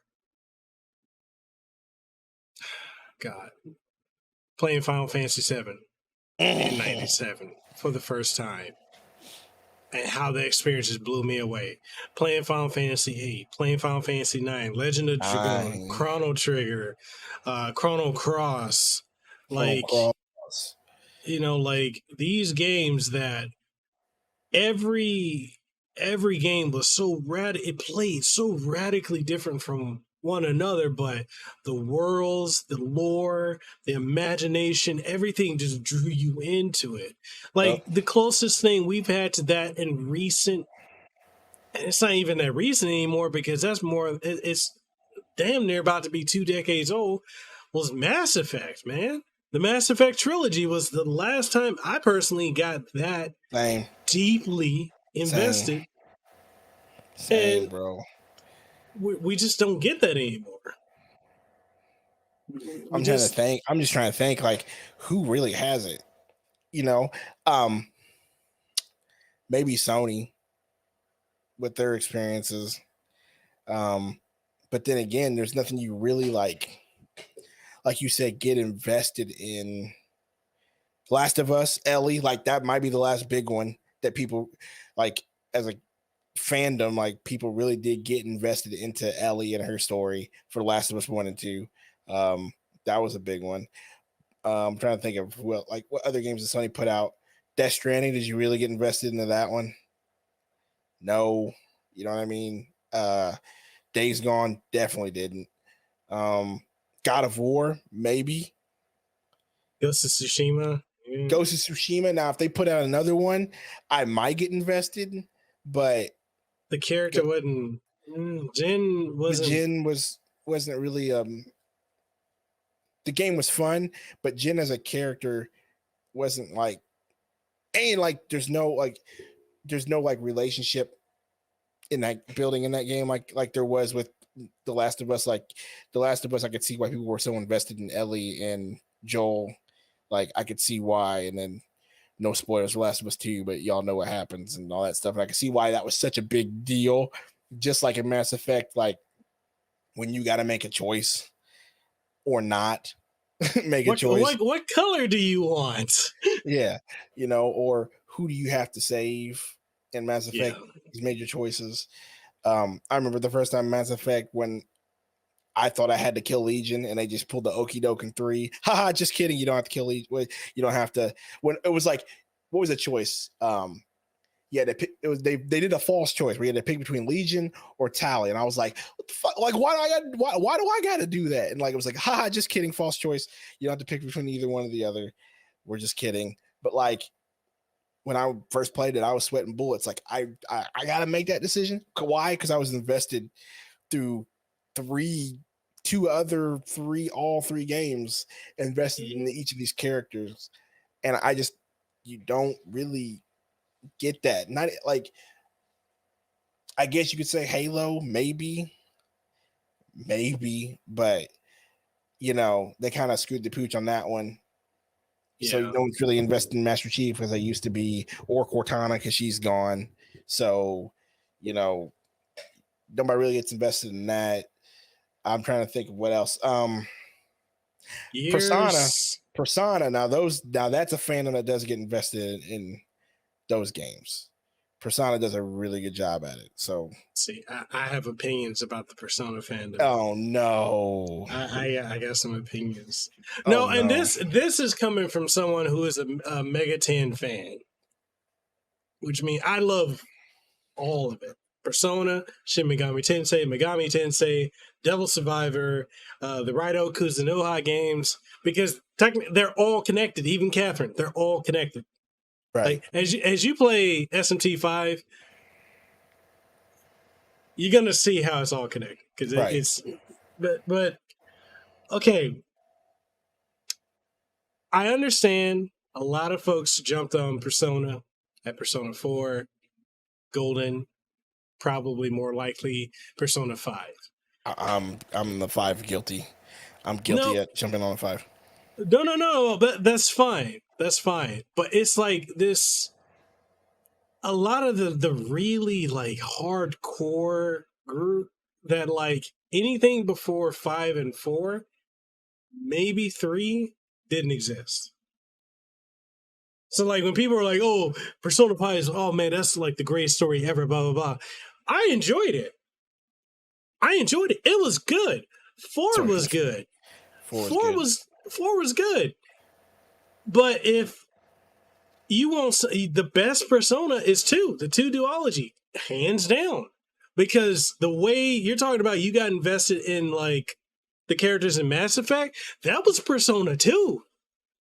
Because a little spoiler, I ain't gonna give you everything, but the main character you're controlling in Persona 2, the first game, because it's duology, and Innocent Sin, when you get to the end of it, which is what sets up the universe for 3, 4, and 5, because the universe ends. Everything gets destroyed. You get so invested in the characters, and then the main chick who's with you, Maya, gets killed like that. And then you got to make a choice with God to restart the universe, which is the conception that you'll see, which is happening within SMT. You restart the universe, but you got to forget and let go of the memory of this character, of Maya. Your main character is so attached to her, he can't do it. So because he holds on to that attachment to her, when it's restarted, that's where the second game picks up, because it creates a bunch of time loops. You got Hitler in the game. You got to fight him. A bunch of other stuff. But then like they shift the perspective from the main character you had in the first game to the girl who died and her trying to figure out what's going on and why the character you controlled in the last game, why is he the antagonist? Oh, man. Dude, it's so good. And it's dark as fuck. It touches on some real dark shit. And then it's like, when they went to Persona 3, or even 3 is kind of dark. When they went to 4 and 5, 4 and 5 are light. I would say they got some dark themes, but they tiptoe around things that lighthearted. They don't get deep down and dirty. Like the characters in, I think they leave that stuff for Shin Megami Tensei now. Yeah, they do. Like I think they do. Like, because me and my buddy talked about this actually, because he was like, man, like my buddy, he started with Persona 3 too, because and then he went back and he was like, yeah, like basically 3, 4, and 5 are completely different from 1 and 2. He's like, so you probably shouldn't play 2 just because 2 is just completely a different thing from 3, 4, and 5. He goes, it's funny because 2 is so dark. He goes, but the funny thing about 3 is 3 had a controversy because of how their personas, but he goes, it wasn't nearly as dark as 2. He was like, it's just funny. And he goes, but then 4 comes out and he's like, it's just this lighter-hearted story. Yeah. But he goes, but I think they did it on purpose. I think they decided to make Persona the lighter game. Yeah. And let Shin Megami Tensei and all the other ones be the dark, serious ones. I think I think that was a conscious decision by Atlas to be like, look, this is our fun game that's going to be real popular. And this one's going to be the one that's like dark and twisted. I think also like, and you can tell they did that on purpose too. Yeah, because like with the second Persona 2 game, Eternal Punishment, the main characters in that, like Maya and the crew that you're controlling, they're our age, they're older, so like they touch on themes of being our age, feeling like the younger generation is coming up completely different. Right. We can't relate to them. Like there's a lot of that in there. That when you go to Persona 3, it's not there. When you go to 4, it's not there. It's just right. Well, they're in high school. Yeah, it's just they're in high school. Yeah. So it's like I like 3, 4, and 5. I do, but 2, man, you could just tell that they did that on purpose. Like they needed a market to hit, and they nailed that market with the way they did it. Because clearly the market's the same for every Persona. You're in high school, you're dating sim, you do stuff. That's it. You know what I mean? Like they nailed it with that. And then, like you said, then you have Shin Megami Tensei, which is just the dark, moody stepchild, or not stepchild, but like older brother, I guess you could say, or whatever brother you want to say, but like that's the more serious version. I want to know, like, the further you get it, what alignment you go in, because like there's one thing about the SMT series, man. Like, you got to make a choice. Like, are you gonna go evil, good? I don't know. I'm real. I got that vibe at the beginning. I thought about long and hard. As soon as they were like, because this is my first Shin Megami Tensei game playing, and as soon as they were like, you get to, when they say something about the choice of being a god, and you get to choose between light or darkness, and I was like, oh, so this is what we're doing. So I get to choose to be a complete prick or an angel in a way. I'm like, I don't know what I want to do yet. Or you can fuck over both sides and be out for yourself. I think they narrowed this one down to like the 3 alignments, but like I think it was SMT 4. It was either 4 or 3. They had like 6 or 7 different alignments, and it's like people weren't ready for that. Because it got to, you had to micromanage every decision you made, and I'm like, that's too much. Right, man. So I know it's getting late where you at. Hopping over to another topic. I know we went down memory lane. We talked about gaming.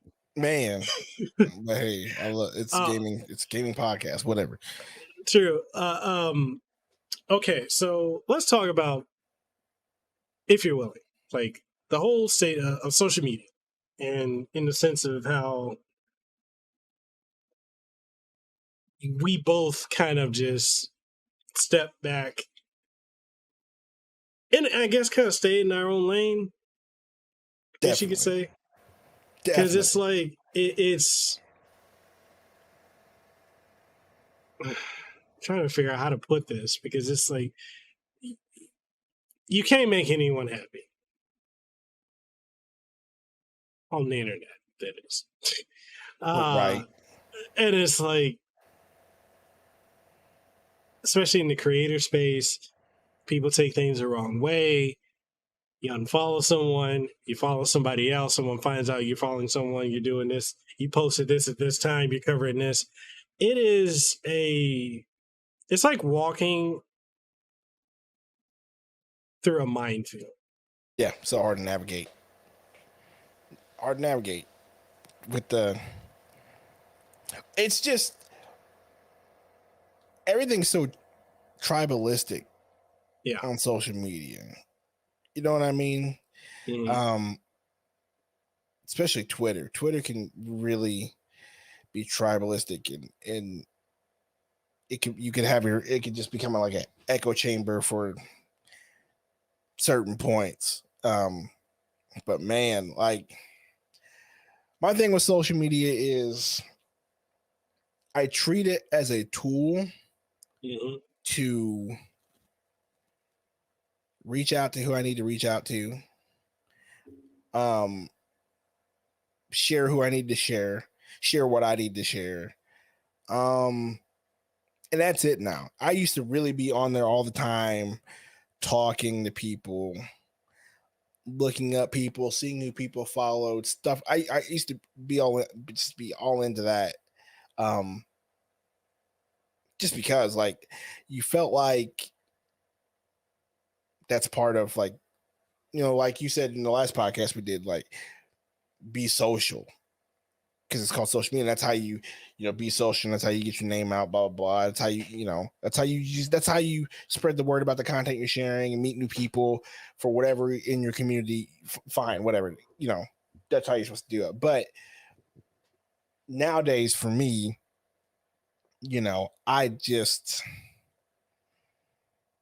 I use it for what I feel like I should use it for. That's it. No more, no less. Because there's just you know we talked about this pregame with some of the experiences that you get, some of the drama that it brings when you get too deep into it. It's just, Yeah. it's not fun. It's not good mentally. It's not good. It's just not good. You know, like you said, you follow somebody or you talk to somebody that somebody doesn't like and that you thought you were cool with, and then all of a sudden you're not cool with that person no more. Or here's an example, like I said, pregame. With this comes with the console wars bullcrap. So, like I told you before we started, really broke my back on this. Was so one day I found a picture on Facebook and it was a joke. Clearly, this was a joke, and it was clearly a joke. And it was a picture of the PlayStation 5 release of the amount store with the whole banner hanging down, and on it somebody photoshopped the words "white is right" or something like that. Just clearly it Mhm. was a joke. Sony wouldn't be so stupid to post anything like this, obviously. So I thought it was funny, and I knew that my buddy Chips and Sticks is a big Sony fan. So I was like, yo, man, I tagged him and Robin Avedon because basically I tagged Chill Squad, basically. Was like, yo, man, this is crazy. Your people at Sony are tripping, whatever. It's a joke. And that got shared by a bigger content creator, and then got shared by another one, and it created its own legs of its own. And some of us were attacked on Twitter as just me as a joke between friends, and it became a big thing and grew legs. And then I got attacked and Rob got attacked, and it was just terrible. It was just stupid, just terrible. Like, and not that I care about what anybody thinks, but like, bro, I was at work. My phone was going off left and right. Like, you know what I mean? And then like you see all the messages. Oh man, look at you just looking for clout. Oh, you're so stupid. Like, bro, it was clearly a not serious. Like, it was me posting as a joke with my friends. I didn't know that a bigger YouTuber would take it, retweet it, and then it would grow legs on its own. But whatever, like stuff like that is why I basically got myself off social media, just because of that. And I'm not off. You can still tweet at me and I'll tweet back at you. It's not that. It's just I don't go the extra mile to do anything like that. It's clearly to promote what I'm doing, what my friends are doing. I might post a picture of me playing something. That's it. Oh, and I tweet about football. Sorry. If you're not a football fan, if you like every Sunday I'm tweeting about the Seahawks and I can't, sorry. Like, you got to deal with that too. So, but yeah, that's why I basically just quit, because at the end of the day, for mental, I just stopped really pursuing that and approaching that, just because it's an echo chamber and everybody's tribal on that thing, and it's not fun. Yeah, it you know, like I was telling you before, we hopped on, like my wife got canceled and run off of social media too. And it's just, you know, and it's over.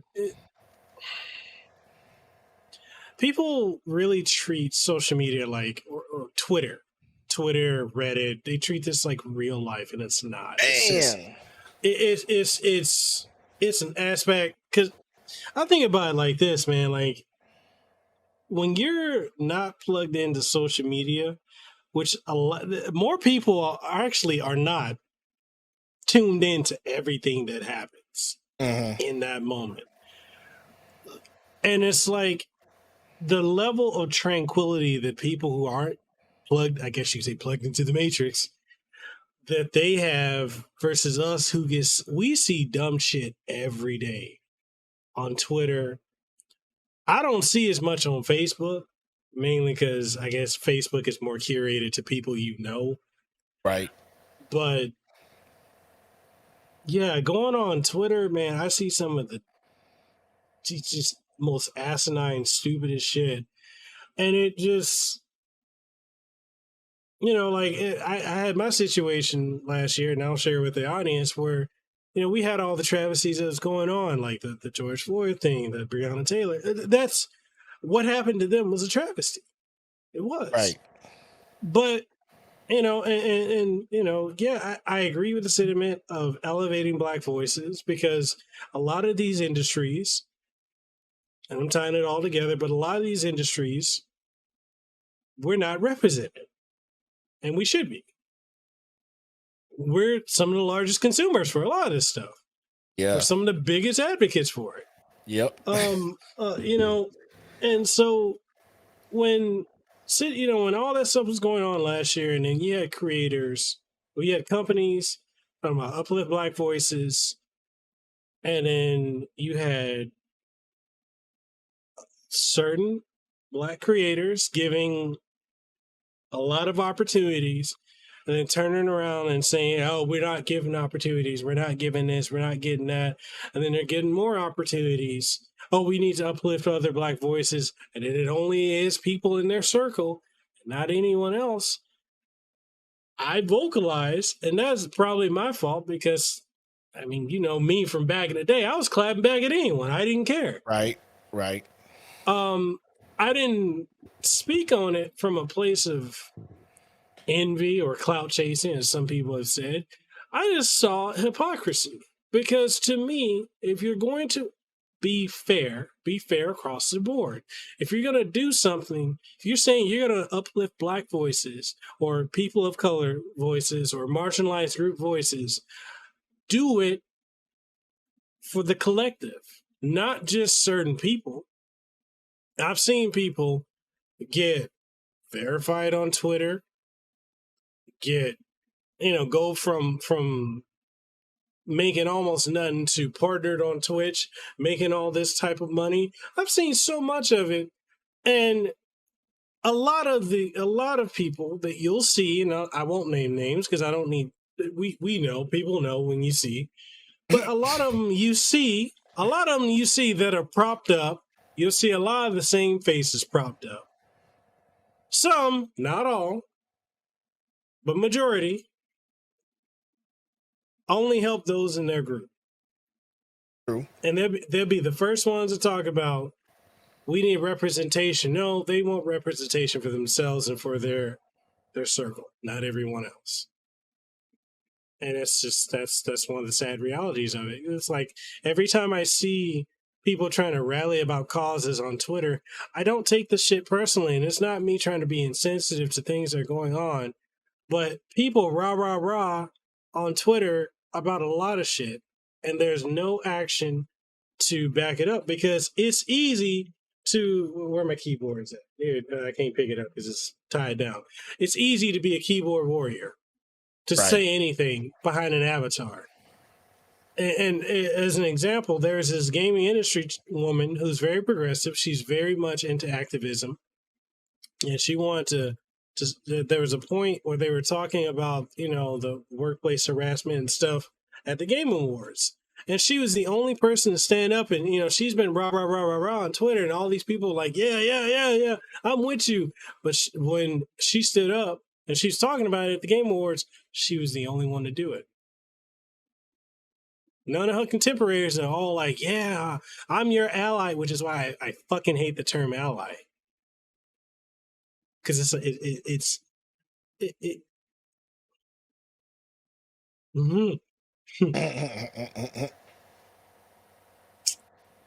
people talk. Long story short, people talk a good game, but they don't walk it. Oh, basic, yeah, for sure, 100%. Look, I mean, it's part of, like I said, it's part of the reason why. I hate getting super negative because it's just not really my thing, but but that's out there. Like, it's a part of the reason, like I said, why you take steps back.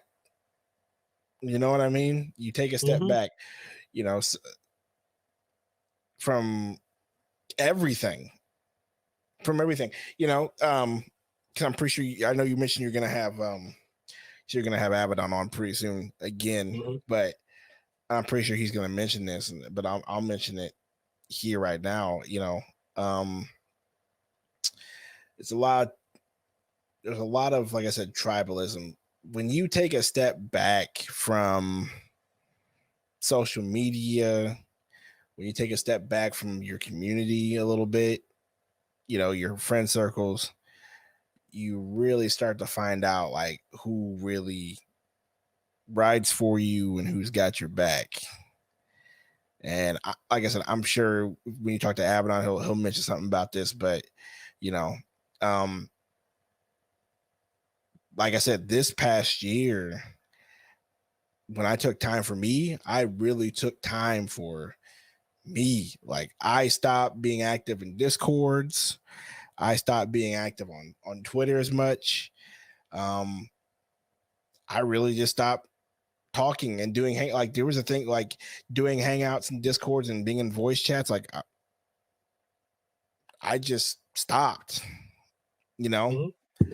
and you'll find out real quick who on social media and who in these communities and who's really like, yo, like, I got your back, or who your real friends are. Like, you'll find out real quick, because like I said, when I took some time off, there's a lot of people I haven't heard from, and it's not like you mentioned where in the beginning of the podcast, where it's not like one of those things where, hey, you're busy, I'm busy, you're living your life, we got a new kid, you're doing all the stuff, I'm doing all my stuff. It's not like that type of stuff. It's just like nothing. Like, I thought we were friends, homie. Nothing. You know what I mean? And honestly, it's been probably one of the best things I've done, because it kind of helped me figure out like who the crew is, like who I really like, who the real crew is. Of course, like I got them. I find out who it is. Like we still talk. Like me and you talk on Facebook. I still talk to Abaddon. I still talk to Rob. I still talk to Chips every once in a while. Nicholas, a big one in our community. I still talk to. Other than that, I ain't talked to hardly anybody else, man. You know, that's not by design. I didn't do it on purpose, but I just stopped when I said I needed time for me. And I didn't have time for the drama and all the stuff on there. You know, it's just I ain't got time for it. Just don't. You ain't got time for it, and you know you got your own life to live, and you got to do all the stuff you got to do. I feel you on that Black creators thing though, man, because it does seem like that. I'm gonna be real. I don't want to complain. I hate, like I said, I don't like complaining. I'm not really complaining, but in my community, in like the I guess the community or the genre that I do content for VGM and the genre of music that I do, there's not a lot of representation for us in it. And you know, I remember seeing a lot of people in the community say, oh, let's support, we need to support, you know, we need to support the creators of color, but nobody came to the forefront for me. And that's not me giving you no sob story. I don't care. Like, I figured it out on my own. I got help from who I needed to get help from. I found people who have my back, and I've been building this thing brick by brick. So I'm good. Like, it's more rewarding that way, because I don't want somebody to come to my page just because, we did a quick campaign to support Black content creators, and so we're gonna support you and put you to the forefront. At the end of the day, that's not a real it's not a real dedicated fan base. Yeah. Like it's shallow. Yeah, they came there for a cause. They came there because someone told them to. They didn't actually find you and discover you, or like be like, hey, yo, I really like this person. And I'll say this again, like, that's detrimental. In my opinion, that's probably the most detrimental thing you can do to any content creator, is throw a bunch of people their way that don't stick. Like, that, in my opinion, is more detrimental, because, okay, cool, you gave him a sub, but is that sub going to stay? You're going against the narrative, brother. I'm sorry, just in my opinion, that's how I'm thinking. Like, in my opinion, that's just how I think. I've seen it. Agree. I've watched of just, that's cool. You send, like, that's cool that you sent traffic, but does that traffic stick? Will those subs stay? Will they become fans, or are they just there real quick because you told them? And I know I'm stalking with my foot in my mouth, because it's happened to me multiple times, and it's part of the reason why I've grown in certain communities, and I'm thankful for it. 100%, not complaining about it. It's great. It's how I've met friends. It's how I've grown, and my channel continues to grow because of it. That's not what I'm saying. But in, like, the large scope of things, I've seen it happen to other channels, and I feel like it's buried their channel or buried their content. So at the end of the day, I guess what I'm trying to say is, I guess, do it yourself. I don't know where I went with that, but like, it's just, I just don't know. Cause like, I don't know. Like I said, just that whole support Black creators. Yes, we need representation. Yes, we need support, but do support them because you want to support them. Don't do it because somebody told you to support them. Yeah. That's basically what I'm trying to say. Because at the end of the day, it's going to hurt them more than help them. Yeah. Yeah. It's like, I look at it. I guess I kind of classify myself in like the tech / podcast part. And right. I look at the tech scene. Like, if you look at phone tech, okay, there are a lot of us in that. A lot of us covering cell phones and smartwatches, tablets, and all that shit. When you look at tech, we talking, hold on, let me undo the blur. You talking monitors, monitors, laptops, desktops. Like, you're talking big name items. You're talking about big brand deals. There are not a lot of us in there. And I'm blessed to be in that space to be able to do that. But a lot of these people talk about support. I don't see them. Like, when some of these groups, like I was saying, like, they go rah rah rah, and some of our own, they're like, oh, support. And I'm over here like, I'm here. Where you at? Where are you? Is it like, is it because, and I'll say, like, my wife she's half white, half Hawaiian. So is it because I'm not pushing the narrative of all white people are bad? Because I see a lot of that. And I'm like, and I'll say this. I'll go full screen so you don't get the flack for this, and I'll say it. I've seen a lot of us say that the only opportunities that we get are from our own white folks don't give us any opportunities. We got to support our own. From what I've seen, for me, and from what I've experienced, the people that have given me opportunities have not been our own. They've not been, in my personal experience, many that have tried to bury me, cancel me, shut any opportunity out have been our own. And I think that as a whole needs to change. It needs to change. Because the PR folks, the folks giving me these brand deals and all that, white, Hispanic, Asian, it ain't none of ours. Nope. And I don't get it. I don't like it. I'm not competing. We're not competing. No. I don't understand either. Sadly, I could say the same thing. Now, partly that could just be because of the type of content I create and the style of music that I make is not predominantly listened by the African American community. Let's be real, not a lot of brothers are listening to metalcore and hardcore metal music, that's so I can accept that.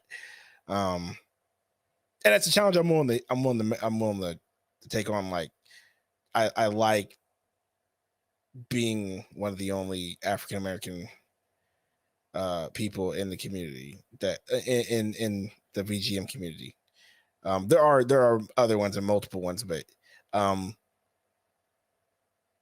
kind of like being one of the only ones. I don't know. I feel like there's a uniqueness to it. I feel like I bring a different. I just feel like I bring something different because of it. Like, I feel like I hear music a different way. I approach it a different way than most would. And I feel like that works. I guess I won't say it works to my favor. That's not what I'm trying to say, but like, I feel like it makes stuff that I do a little bit different than most, if that makes sense, because I have that background. No, I get it. I get it. So I understand. So, like I said, I'm willing to take on that challenge. I don't need people to share my stuff and support. I feel like I got it. I feel like I got it. Now I understand why people would, but for me personally, I feel like I got it. I feel like I'm fine. Okay, so maybe you're like me in this. Like, you hear a lot or people saying they don't see a lot of people that look like us in these fields, or that they need somebody. Here's one I hear a lot, and when I hear it, there's that drive in me that wants to do something about it. When people say, like, oh, I don't see people that look like me or look like us, so I need someone to look like me to be able to go in this field. fuck that. Blaze the fucking trail. Be the first. Just, I mean, that's the approach I'm taking. In my thing, be the one.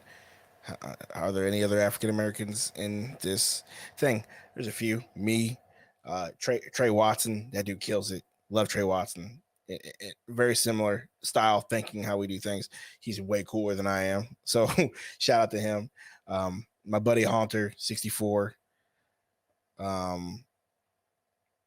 He's doing the same thing. So, but yeah, like I just feel like I'll blaze the trail. I'll be the one who's different. I'll be the one doing things a little different. And I feel like I do things a lot differently. If you go to my covers and you compare them to others, there's a stark difference. And is it by design? Yes.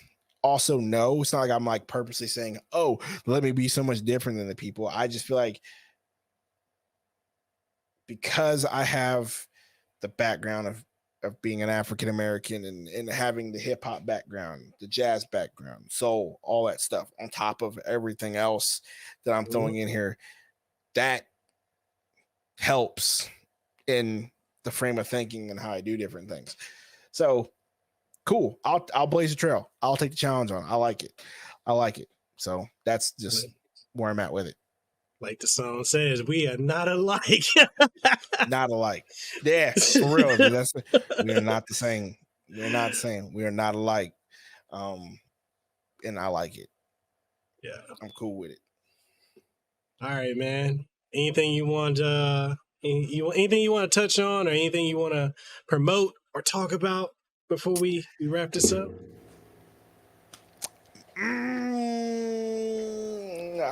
I mean, there's really not much for me to promote right now. It's the holidays, it's December.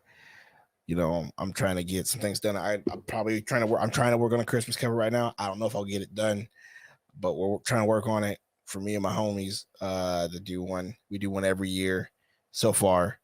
So going to try to get that done. Still working on some Persona 3 covers. Probably going to put out another Persona 3 EP. Got some collabs on that. Hopefully, fingers crossed, knock on wood that it all works out for that.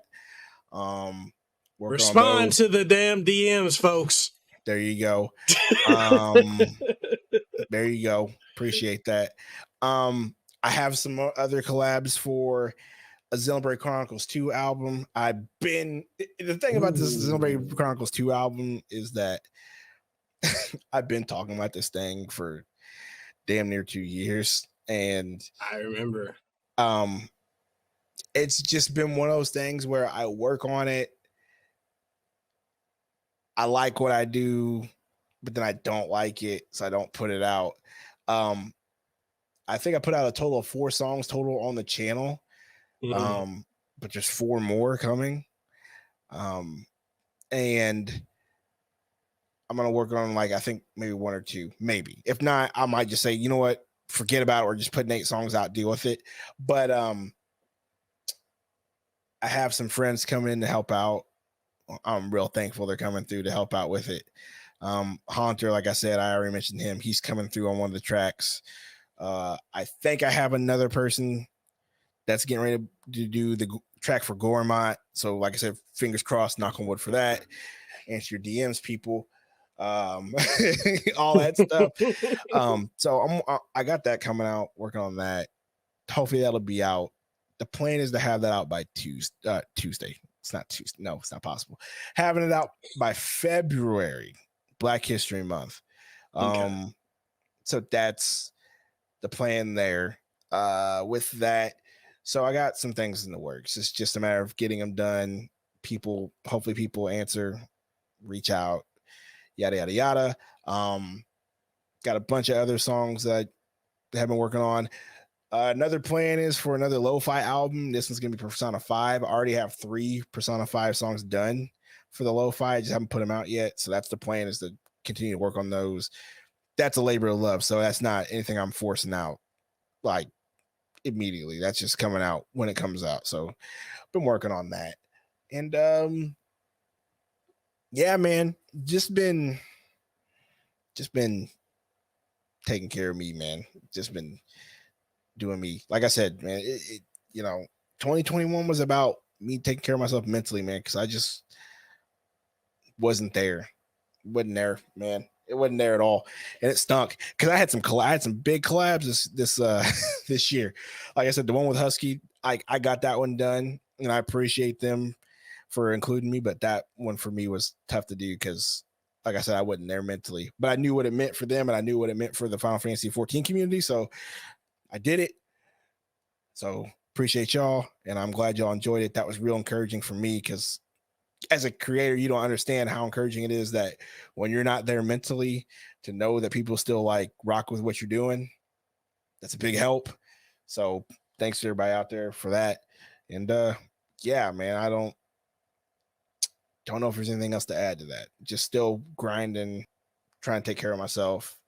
Everybody should do the same thing. Take care of yourselves. Really, this content creation game isn't worth your mental sanity. It's not worth it. Not worth it at all. So take care of yourself first and foremost. It's the self-care is it's so essential. You really have to, because you can lose yourself in this shit. Man, I have lost myself. And like you said, we talked about the first podcast, man. Like, it's really easy to get obsessive. It's really easy to like obsess over your numbers, obsess over this and that, obsess over a lot of things. Oh, why am I not getting push on this video? Why am I getting push on that video? No, don't let that. Don't get in there. And if you do, stop and like legitimately stop and take care of yourself mentally, because it's just not worth it. True. It's true that, man. Where can they find you? Find me everywhere. Studio. All you gotta do is type in Studio space Nicktendo on Google, and it'll pop up. Everything will pop up. Twitter, TikTok, YouTube, Instagram, Spotify, music on Spotify. If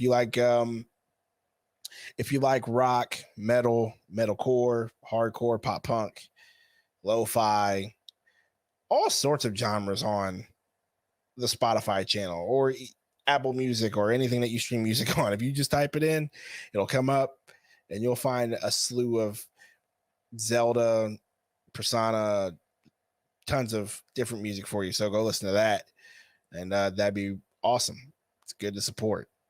And take care of yourselves out there. Like, I genuinely mean that. If anybody's listening to this, like, take care of yourself, because it's important. That's all I got to say. All right, man. So with that being said, links to everything for you will be down in the description below. So make sure you go check them out. Sub if you love the content, you definitely will. The music is phenomenal.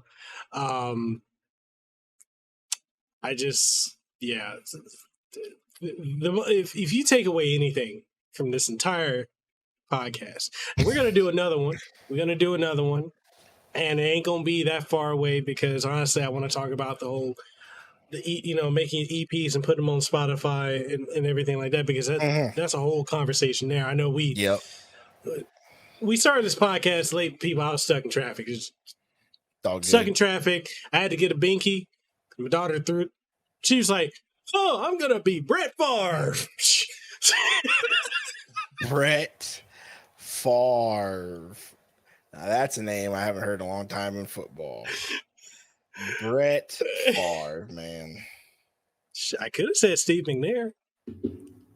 Rest in peace. Yeah. Rest in peace to the Air McNair, man.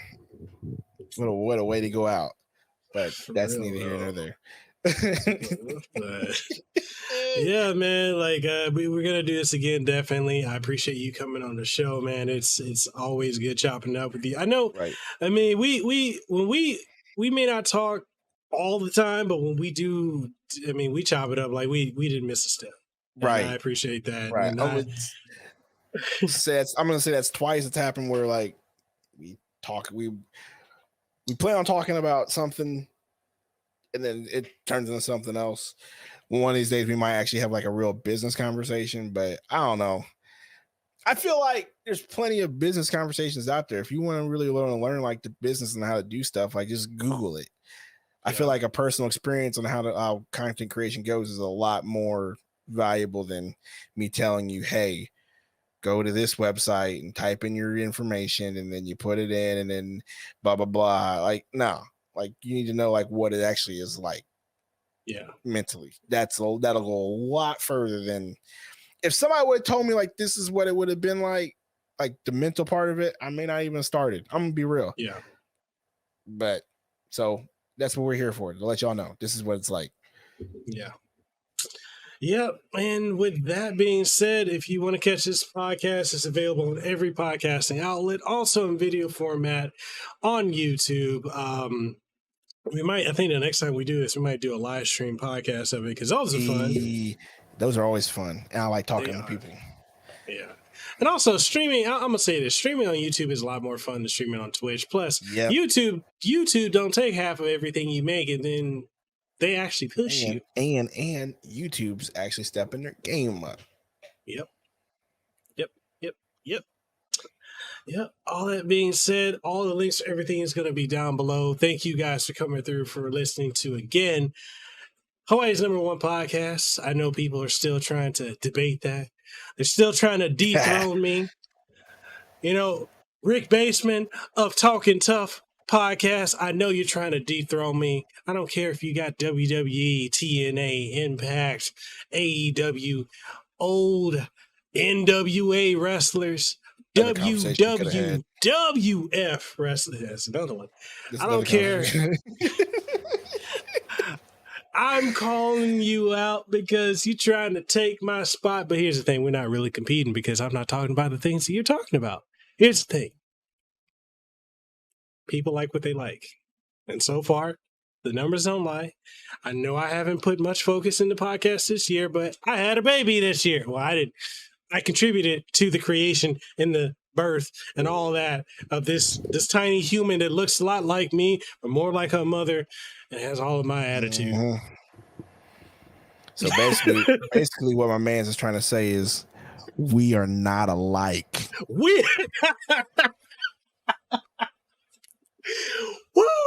Yo, shout out to Josiah Williams for allowing me to use that track. It is fire. Oh my God. Yo, that would be a dope collab right there. That'd be dope collab. That'd be a dope one. It's a lot of collabs that are dope.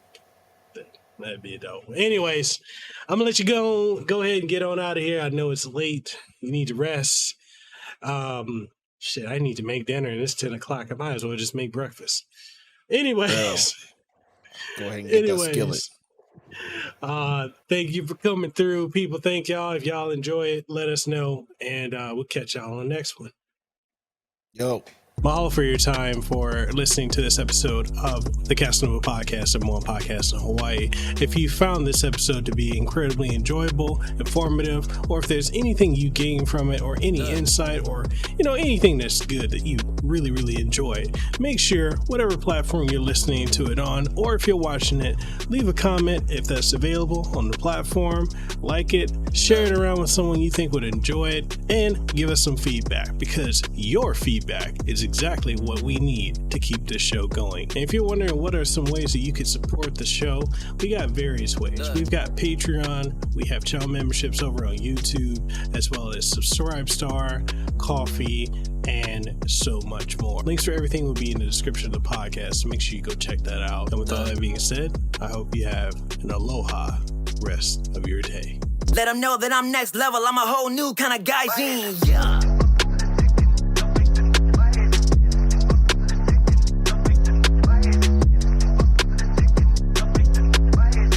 Yes, at the top spot, in case you forgot.